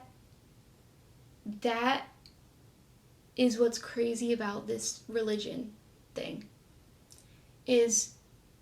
And this is how a lot of Christians are. This is how a lot of my family members are. They do care about issues. They do care about sex trafficking. They do care about this stuff. But the second it happens in the family, they look away. My family members say that they forgive my older brother. They forgive him. Shit, no one talked to me. No one got my side of the story. All they hear is the trickle down gossip. So, do they even know what happened? I don't know. You might think there's probably people that are going to victim blame me. I don't care. There's probably people that are like, he didn't rape you. Like, he didn't really do anything. Again, I don't know what he did. But maybe my body's still protecting me and it's not letting me, my mind's not letting me remember. But I don't care. I don't care if you don't think it's a big deal. Because if I was raped, I don't think they would care. If my brother did rape me, I don't think they would care. I don't know if he did. But I don't think they would care because I was raped, and they don't care.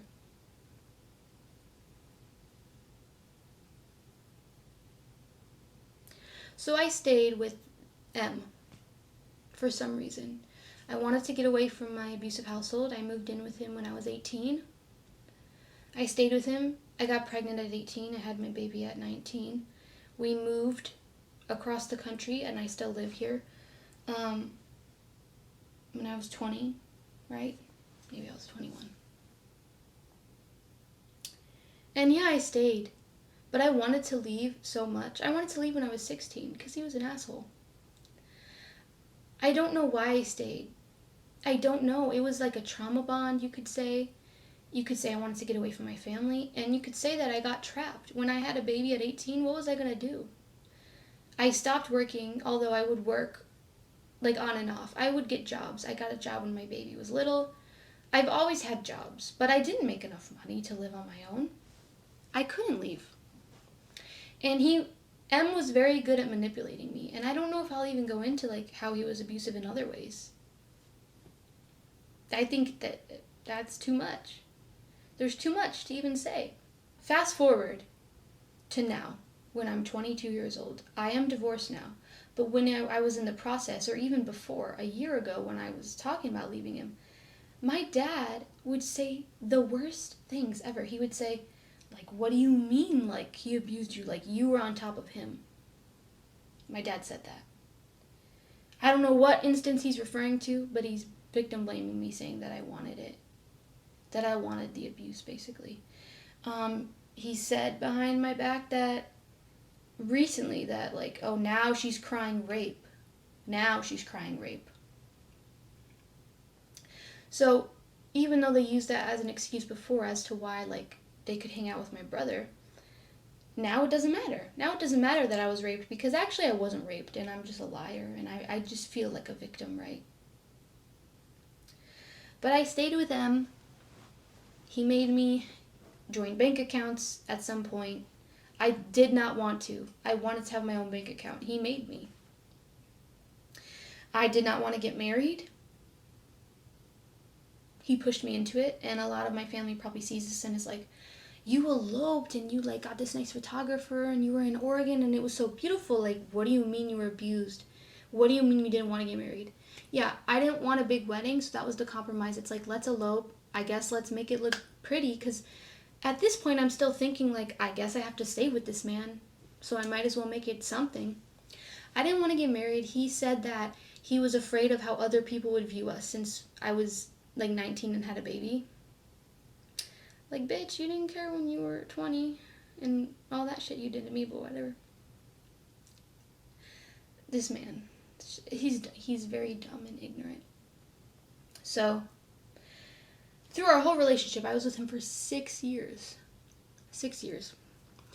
There was always like some type of abuse. So it was sexual abuse. Then it was like psychological and emotional abuse. I mean, living here, I lived with him for not even a year and a half here. And it just got so bad, I literally couldn't handle it anymore. I deconstructed from my faith. He would try and force me to believe. And he would get very upset when I wouldn't read my Bible. He would always be like, are you reading your Bible? Did you read your Bible? You need to open your Bible. He would try and make me watch videos, like these religious conspiracy kind of videos, and it would trigger me so damn bad because my dad would make us all do that. And I would just explain to him, I don't want to watch this. My dad would make us watch this shit.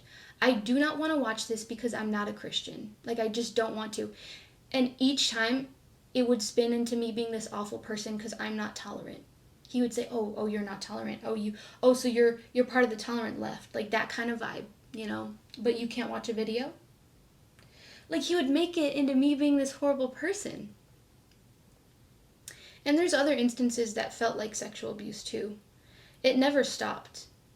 It's not like I turned 18 and consent was all of a sudden on the table. One time, living here, we were in the shower, and I turn around. Mind you, we use a condom every time. My pregnancy was so awful. He knows that I never want to have kids again. It was so traumatic. Everything. I was so depressed. We wear condoms. And I thought he got one. I think we had grabbed one. And I turn around. At some point I stop. And I look and there's no condom. I freaked the fuck out. Because he knows. And he was like, oh, you're making it seem like I did it. I didn't know. What do you mean? I'm like, what do you mean? I do not want to get pregnant. You can't just... I thought you put it on. What? And then he just made it into, oh, it's just a misunderstanding. I don't know. I'm sorry. To me, even though it was an abusive relationship, we communicated, right? We did shit together. We went on trips together. We could live together. He knew what was up. He knew we had sex. There would always be a condom. My stomach's growling. Another time living here, I think I really wanted to have sex or something. I was probably ovulating. And I was like, I think I told him if I fell asleep, wake me up or something. Or either that or I really wanted to, but I fell asleep because I was so tired. And I wake up to him. I don't know if he was inside me or if he was just touching me. I felt so loopy. I didn't know what was going on. I was asleep. And I don't remember if he stopped. I think eventually he stopped, but he was trying to tell me that I wanted it and hey, you were telling me you wanted this, but he was still touching me. Something like that. He'll probably, if he watches this, he'll be like, that never happened. That never happened. You said you wanted to. Yeah, and that's probably how he'll be. But to me, even if that was the case, that felt like assault to me. I felt violated waking up the next day. And leaving him was very hard. I made my own bank account finally. On my own. Tried to save up money. I got a job where I bring my son with me. And then he would pay off his credit card debt. And he would run out of money. And I would need to pay for everything. So I just never could save up anything. Eventually I just had to just leave and just do it. And I don't have that much money. I really don't. I'm going to run out of money. Gotta get another job. But that's another story. Even in the end, when I'm leaving him, I filled out the divorce papers. I filed. And before that too, when we're literally separating. He just grabs my ass, he slaps my ass, he's touching me, he's coming up to me, he's coming behind me, he's grabbing me. And nearly every time I'm just stop. And at this point, when I knew I didn't want to be with him, but I would still kind of play along, partly to protect myself, honestly, so because he got very angry when I first tried to leave a year ago, and was saying, just go back to your family, knowing my family's abusive. Go to a shelter. He told me to go to a women's shelter. So I guess I would play along, but he still knew that I didn't like when he slapped my ass. I didn't I wanted him to ask me. He knew that. And then we are actually separating, fast forward, and he's still doing it. And every single time I would say, please don't do that. And he would act like I'm overreacting, like I just killed his dog. He'd be like, oh, so now I can't touch you? Now I can't? What, I can't? Or he'd be like, it's not a big deal. It's just whatever. And that's how it was the whole relationship. No matter what I said, it would be an argument or anything I said, he would deny. So if I knew a topic really well and I had facts that I knew were facts, that's something that I read a whole book about, and I told him one of the facts, he'd be like, no, I don't think so. So that was his communication style. Deny. He would deny everything. It was a negative communication style where I could have an opinion that's my own opinion, and he'd be like, I don't really think so though. Nah. The sky's blue. I don't know. It's kind of It's kind of pink today. I don't think it's blue. That's how he was. An insufferable man. An insufferable man. And why did I stay? I think I've already touched on it. Trauma bond. Feeling like I had no other way out. Feeling like I had to stay with him. Like, even at 20, I think I was kind of still a Christian. But once I deconstructed, I knew that I couldn't stay with that man. And I didn't love him. I don't think I ever loved him. Because right away, he raped me. So my mic died. I mean, honestly, not at a bad time. Because I needed some time to think about things, collect my thoughts to end this video. There's a dog barking, unfortunately, but I want to do this before the sun goes down. Hopefully my tone's a little bit better now. I was angry, which is fine. I feel like I've definitely missed some things, or I may not have been clear on things. I think I really want to wrap things up and explain how all these things connect. Because while this could just be like, hey, this is my life story going through a couple different things, I do think these things connect. So what I want to make clear is, I know there's going to be Christians in my comments. Please refrain from saying things like, Jesus loves you, that wasn't Jesus that did that to you, that was people, and Jesus wants you, he wants a relationship. I already know all those things because I was raised Christian. I've heard everything under the sun to try and get someone to stay in the faith or to convert into the faith. People already have been doing this to me. People that I know have been doing this to me. Please just stop. I don't know if you aren't hearing me, but I was raised in this. And so I already know and have heard all of these things. I am not religious. I don't want to talk about Jesus. We're talking about how damaging this can be. And there is no way of doubting that the church as a whole is damaging.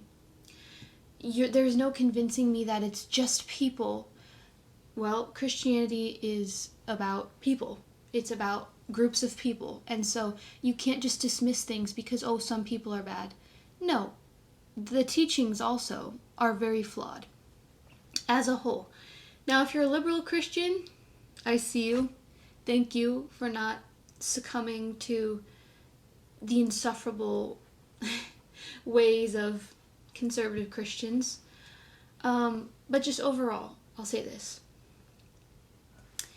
The way these things tie together, because some people are going to be like, oh, like your dad, like he's just crazy, like he wasn't a real Christian. Yeah, duh, but he would tell everyone else they're not a real Christian. Everybody says that. Every Christian says that, even if they themselves are also a bad Christian. So my dad being a misogynist and never sticking up for my brother's girlfriends when they're being abused. My dad never being there for me. Mentally, you know, he never helped me with my mental health. He said emotions are of the devil, and blaming me for my abuse by M, and downplaying my abuse by my older brother. All that stuff is not just because of him and how he was raised and the knowledge that he's gained over the years. It also connects to Christianity, because look in the Bible. There are almost no female figures, like positive female figures in the Bible that have their own story. And that's one part of it, is you don't have a lot of representation from strong women in the Bible. When women are talked about, we are wives. And so that is how my dad views the world. That is how a lot of Christians view the world. I mean, let's not pretend like there aren't pastors telling us we shouldn't vote. And in harping on the fact that we should submit and we should have sex when our husbands say so, and we should do what our husbands say, and we shouldn't leave when we're abused. All that stuff isn't just bad apples. That is the church. That is Christianity, and a lot of other religions push it as well. Specifically Abrahamic religions. But you cannot deny that as a Christian, that there is a problem as a whole in Christianity. It's not just a few bad apples. Women are told to submit. Even if you're in a progressive church, maybe there's a female pastor, you can't look over those verses. You can't look over the way men view women in the church. There's not a lot of female representation in the Bible, so men are always put first. Men are always seen as, more important. Pastors literally teach to stay with husbands even if they abuse you. I just finished reading a book about a woman that went through abuse, and she went to a sermon while she's going through this abuse, and the pastor is saying that you can't divorce and you need to stay with your husband even if you're abused no matter what. And I would argue that because of these thoughts, because of this rhetoric, right, always showing that men are more important and that women need to endure sex even when they don't want it or their husbands aren't pleasing them. Women need to endure abuse because it's for the better and they can't get divorced. With pastors teaching all these things, it's kind of inevitable that as a result, people are going to believe women less. If you teach men and women, if you teach your church, if you are teaching people online, right? Christianity, there's a lot of Christian influencers. And if you're using your platform and you're teaching people that women are always going to be subservient to their husbands, is that the right word? If you teach that, it's only fair that people are going to think less of women, that people are going to blame women. Christian men can be very, very abusive. There was no one to protect me. My father gave me away, basically. He allowed me to be abused. None of my other family members really cared. Maybe they didn't know. Maybe they didn't quite know our age gap. But I've had my sister, betray me and go tell people all of my business. I've had it happen recently where I confided in her about leaving M, and I told her, please don't tell my father, because I have a problem with my sisters going and telling my father all of my business, knowing that he's evil, knowing and going through it themselves. My sisters went through evil shit at the hands of my father that I won't talk about, and yet it's they have a trauma bond and they can't not tell him everything. And so I've had my siblings go and tell all my deepest, darkest secrets to the man that is telling me that I'm crying rape and all that never happened and it's all my fault because I never said no and all the other insane shit. So things spread and things get to my other family members, and I've heard things get back to me, and people, especially because they're in the church, I don't think they take things seriously enough. I don't think Christians take predators seriously enough. Look at all the pastors that are pedophiles. Look at all the pastors that are coddled. Do you remember that clip that went viral a few years back where the pastor gets on stage and confesses how he sexually abused a child? I'm pretty sure he downplayed it all.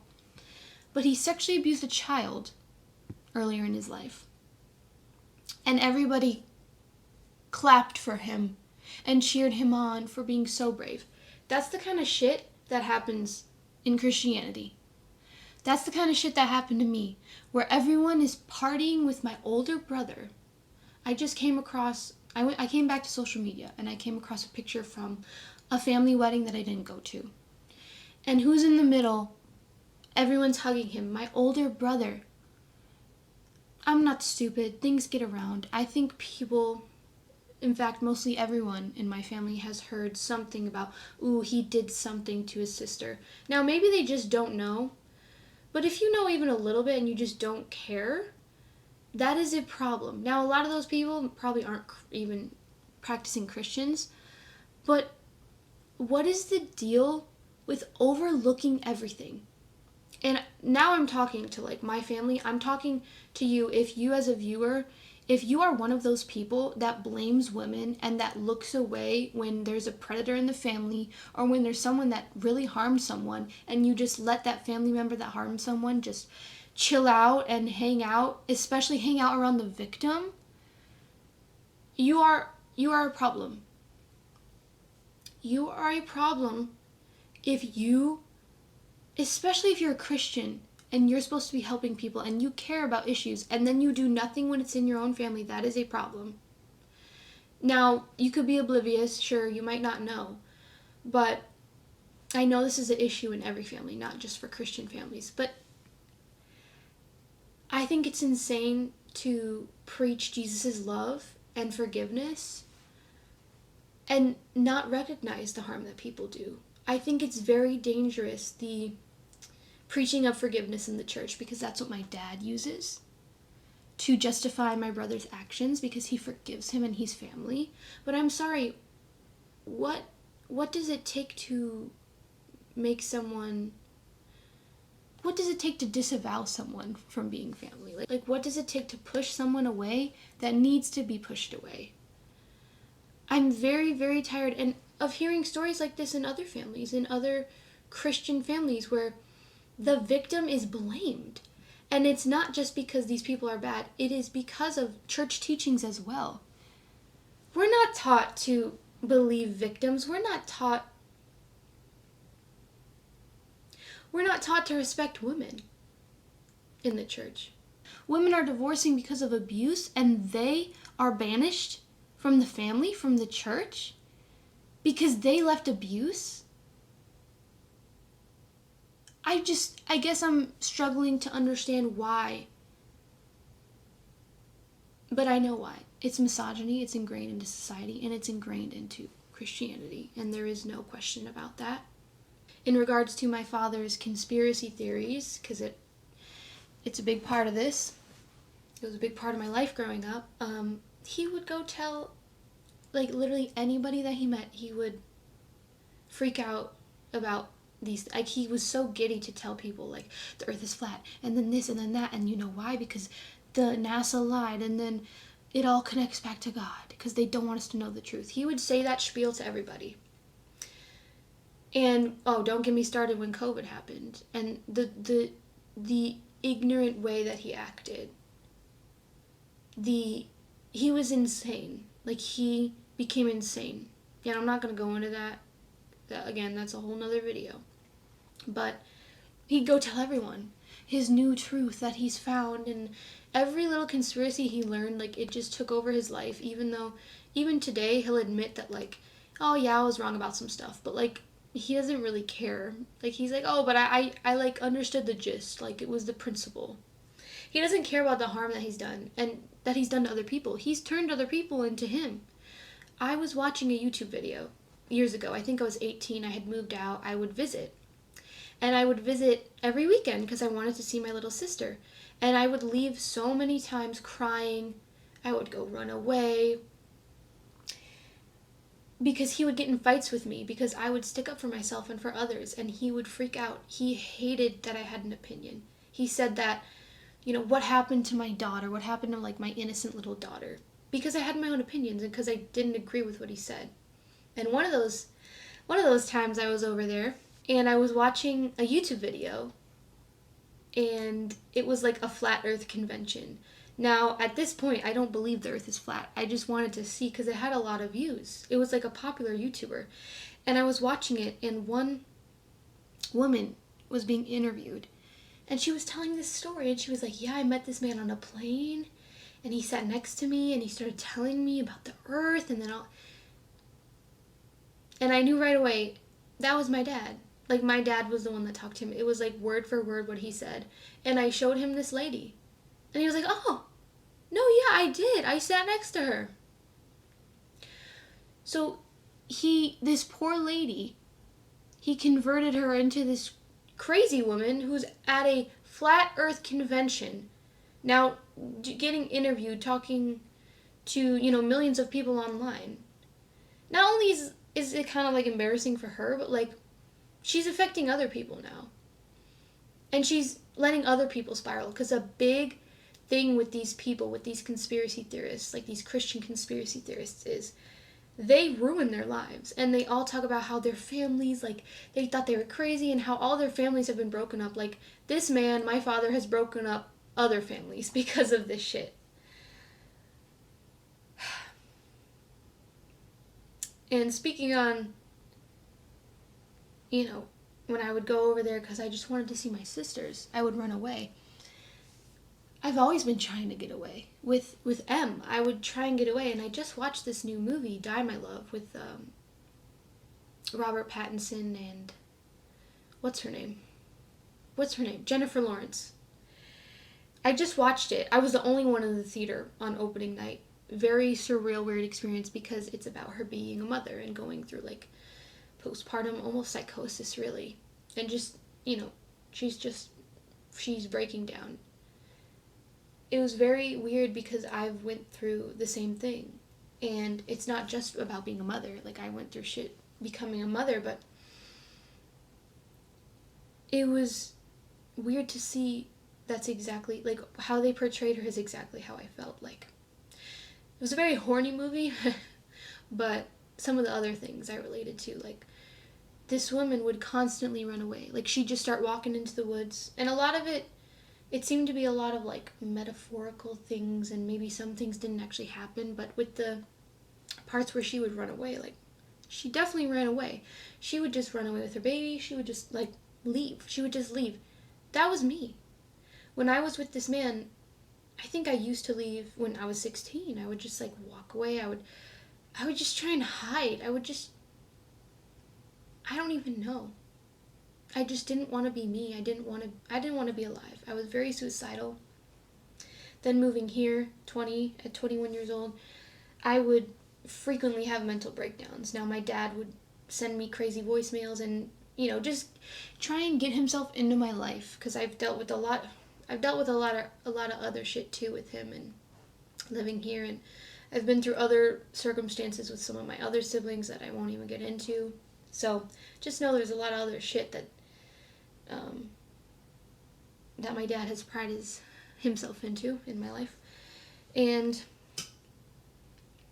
with my dad, but with M, I would just try and get away. Like, there were times where I would just leave in not a rage, but like, just like that movie, just like completely broken, going insane. I definitely went insane a lot. I felt insane because everyone around me, like, no one was there for me. M always made me feel crazy. I really didn't have anybody that I could talk to. If I talked to my sister that I grew up with, she'd go tell, and then everyone knows, and everyone's calling me, leaving me off of voicemails, and sending me messages, being like, oh, hey, well, what's going on? It's like, yeah, I already know, yes, you've heard about me, you've heard about my mental breakdown, yay. Like, I'm so glad that no one is there. And it's funny because, like, my sister is very Christian and my family's very Christian, and they always talk about not gossiping. Oh my God. They gossip the most. The Christians, man. They just disguise it as, like, whatever they say. I don't know. But I always would escape.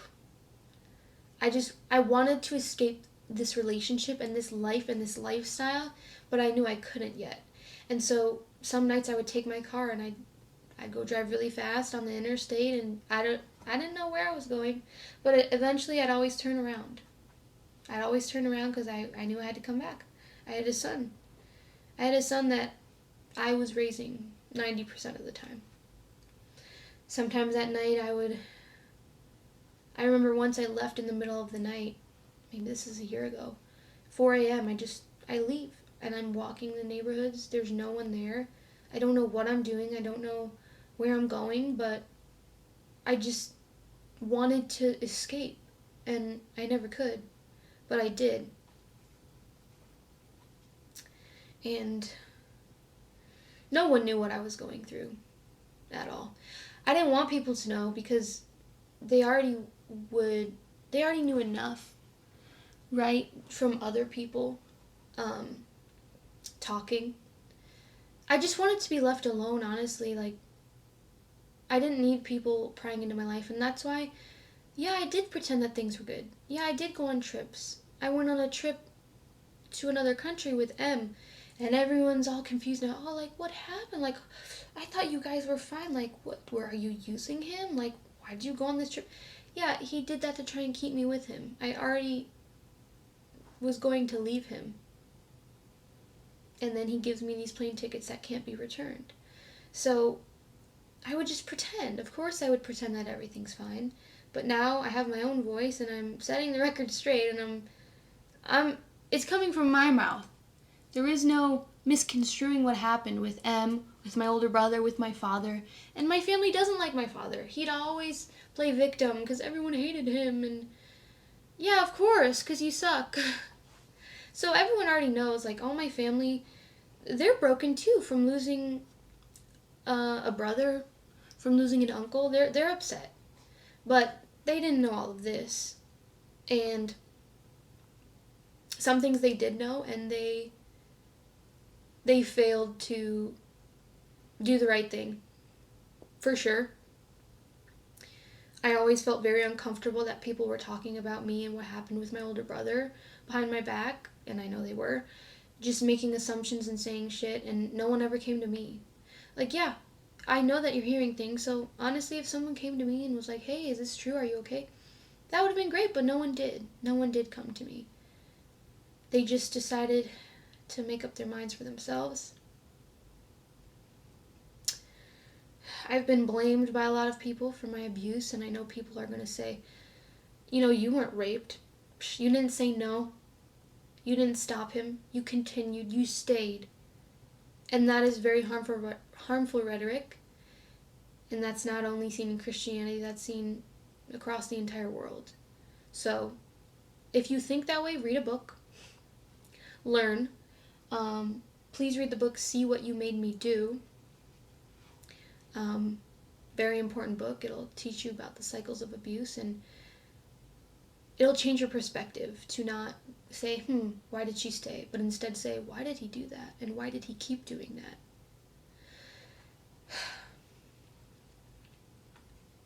So in the end, I was abused as a young child. Then I was abused as an older child. And I've been screamed at.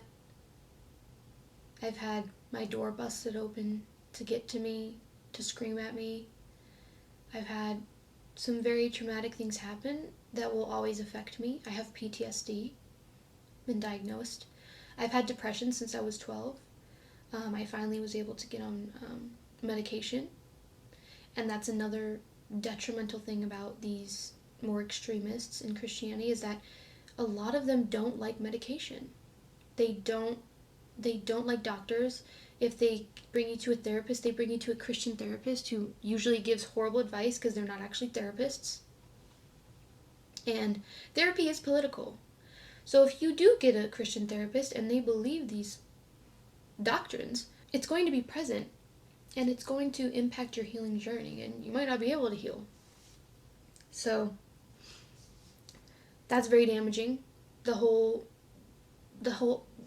taboo around mental illness, and how I was made to believe that I have demons, and if I have anxiety and depression, it's demonic. That is a very prevalent discussion. It's a very prevalent idea in the faith that, like, you can't have anything wrong with you, and if you do, like, you're demonically possessed, or you have Satan, he's impacting you.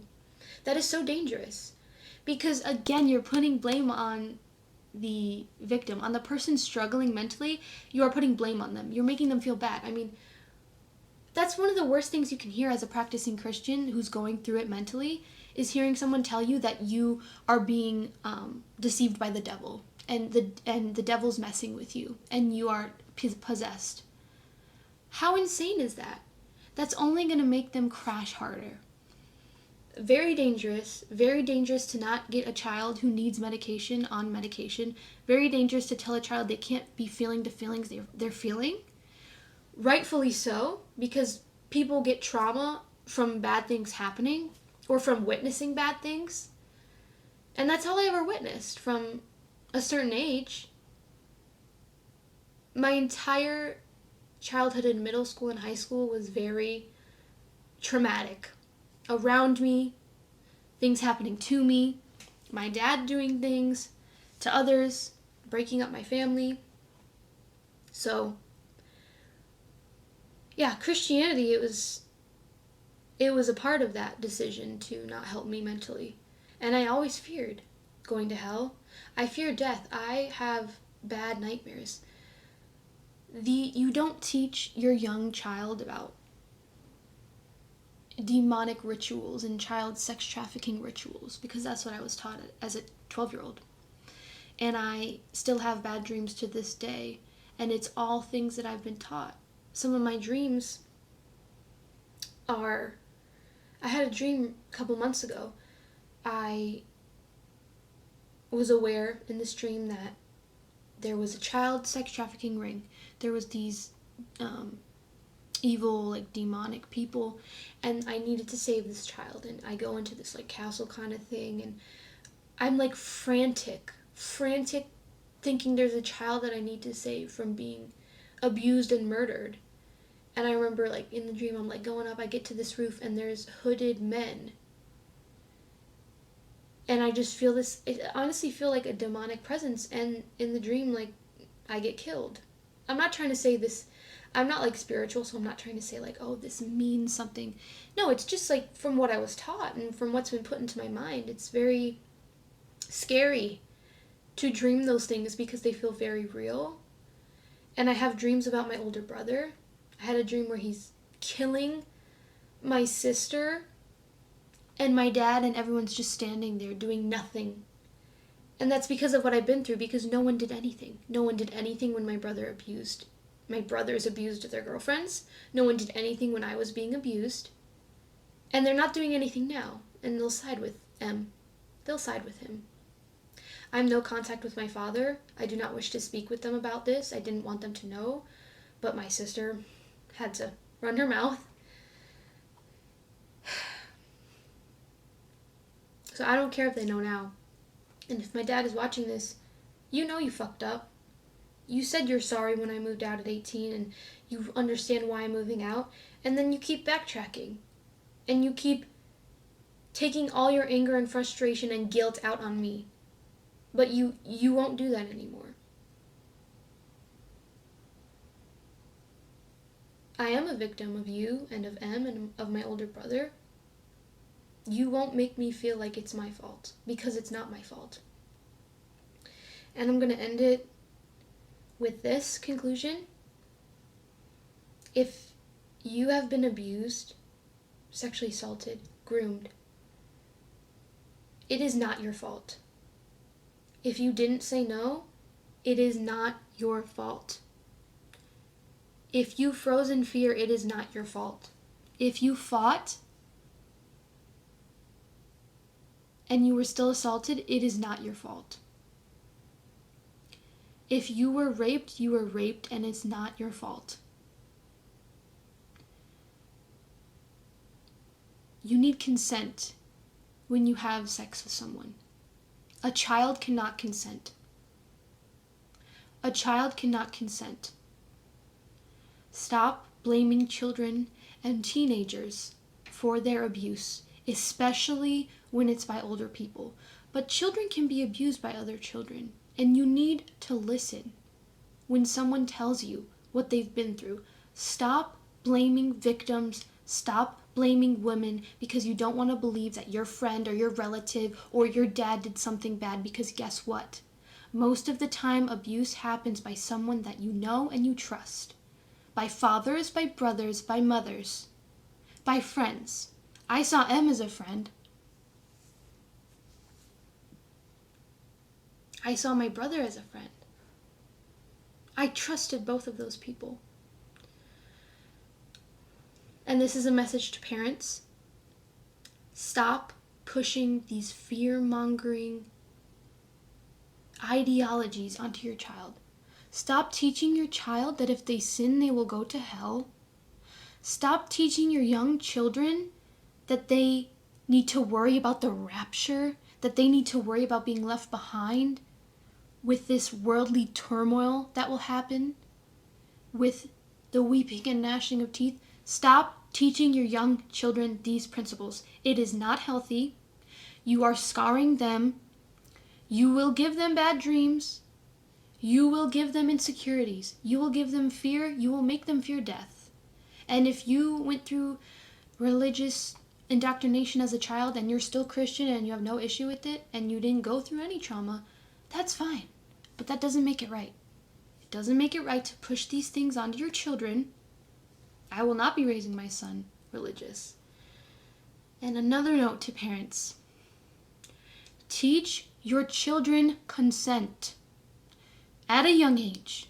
Instead of teaching your child about demonic shit and going to hell, teach them about consent and their bodies and what is and what isn't okay. Teach them that, because I wasn't taught that. I didn't know how to explain what was happening to me. And the reason why I was assaulted, the reason that M gives me, is because he did not know what consent was. And so he tries to say he did not rape me because he did not know what consent was. Unfortunately, even if you are ignorant, even if you don't think you did anything wrong, even if you don't know what consent is, if you rape someone, you rape someone. It does not take away the harm. So please teach your children consent, to save them from being a perpetrator and to save them from being victims. And even if you are taught consent, even if you do know what to do and you're taught what to do if someone is abusing you and you still get abused, it's not your fault. I, for one, am teaching my child right now. I've noticed some behaviors that I'm like, damn, that is exactly what gets unnoticed, unchecked, and they grow up and they repeat that until it becomes something as big as assault. Teach them to respect women and vice versa. Teach them what it really means. Okay? Please, because I don't think enough people teach that. And with the way the school systems are going, sex ed isn't even required in a lot of states. And there's states where they don't want to teach consent. Why is that? So if you're Christian, please be more mindful of what you are consuming, what you are teaching, not just your kids, but others. Stop teaching that gay people go to hell because of a couple verses that were changed thousands of years after it was originally written. Stop taking the Bible literally. It's not a good idea. You need to take everything with a grain of salt. I don't think it's a bad thing to be Christian, but there are bad things about Christianity and about certain teachings in Christianity. And Christians, if someone has religious trauma and they don't want to talk about it and they don't want to have anything to do with Christianity, respect that, please. Respect that. Because chances are they've already been through all the motions of what you're going to go through. I understand your goal. Your goal is to convert people. I was in that religion. But I'm not anymore.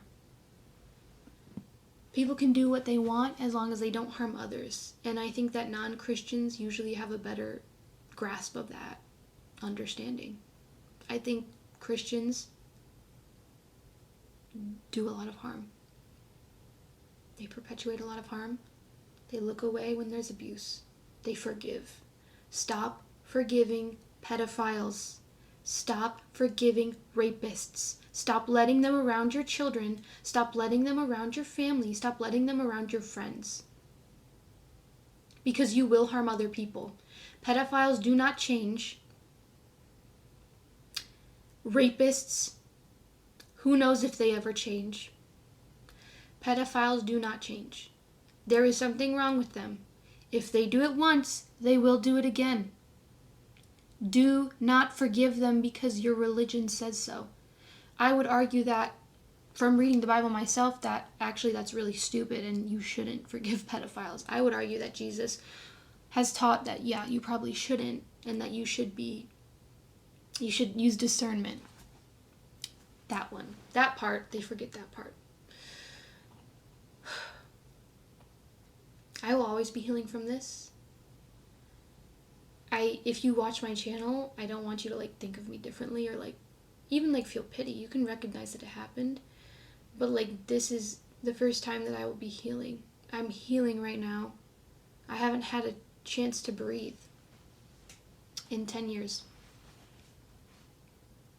So I have PTSD, like I said. I will always struggle sexually. Always. I've had times where I've been sent into an episode because of a memory, and I've screamed and shook, screamed bloody murder. So to have people not care about you and to have people living it up with your abusers, it's very hurtful, because that will never go away. You don't heal from abuse in the sense that, like, it won't matter one day, because it will always matter. And it will creep its way back in. You will always be dealing with it. Especially since the body remembers. Because even when I forget, my body remembers. Like I said, I'm gay. I don't want to be with men. A lot of people, when you're Christian, will say, like, oh, like, gay people, they're just troubled because they were abused. Even if that's true, okay, why do you care? Yeah, like, if a woman is raped by a lot of men, why would she want to be with men? Like, let her be with a woman. What's the big deal? I don't know why that's like the gotcha moment they think it is, but I've always liked girls. I just thought I wasn't allowed to because of my religion. I'm thankful that I always, even with what I was taught, I always have had gay friends and trans friends, and I've always been there for them. I think that's all I have to say. And feel free to comment below your stories. Like, I will read them. I will respond to you. It's a safe space. So, I mean, I just talked all this shit about rape and all this stuff. Incest. So, feel free to be up in the comments. Like, I'll read them. If you're gonna be a weirdo, I'll probably just delete it unless I think it's important to comment and, like, point out how you're being harmful, because I guarantee there's going to be some crazy people in the comments. If you're my brother watching this, leave me the fuck alone. I know you've threatened to kill me before. Leave me alone. Seriously. Your life never ended. I'm sick of that. Like, oh, you're going to ruin his life with your allegations. His life's not ruined. Mine is. Mine is. I've struggled, and I will struggle, and he's fine. He's fine. And he's done all this shit. He's a drunk. He would drive drunk. He'd always be on these drugs, like, ruining his life, but yet it's still not ruined. He still finds a way to live and have everyone around him just be chill. So, leave me alone if you're watching this. And I don't care, because I'm not lying. And if you ever want to be honest about what you did to me, I would appreciate that. So thank you.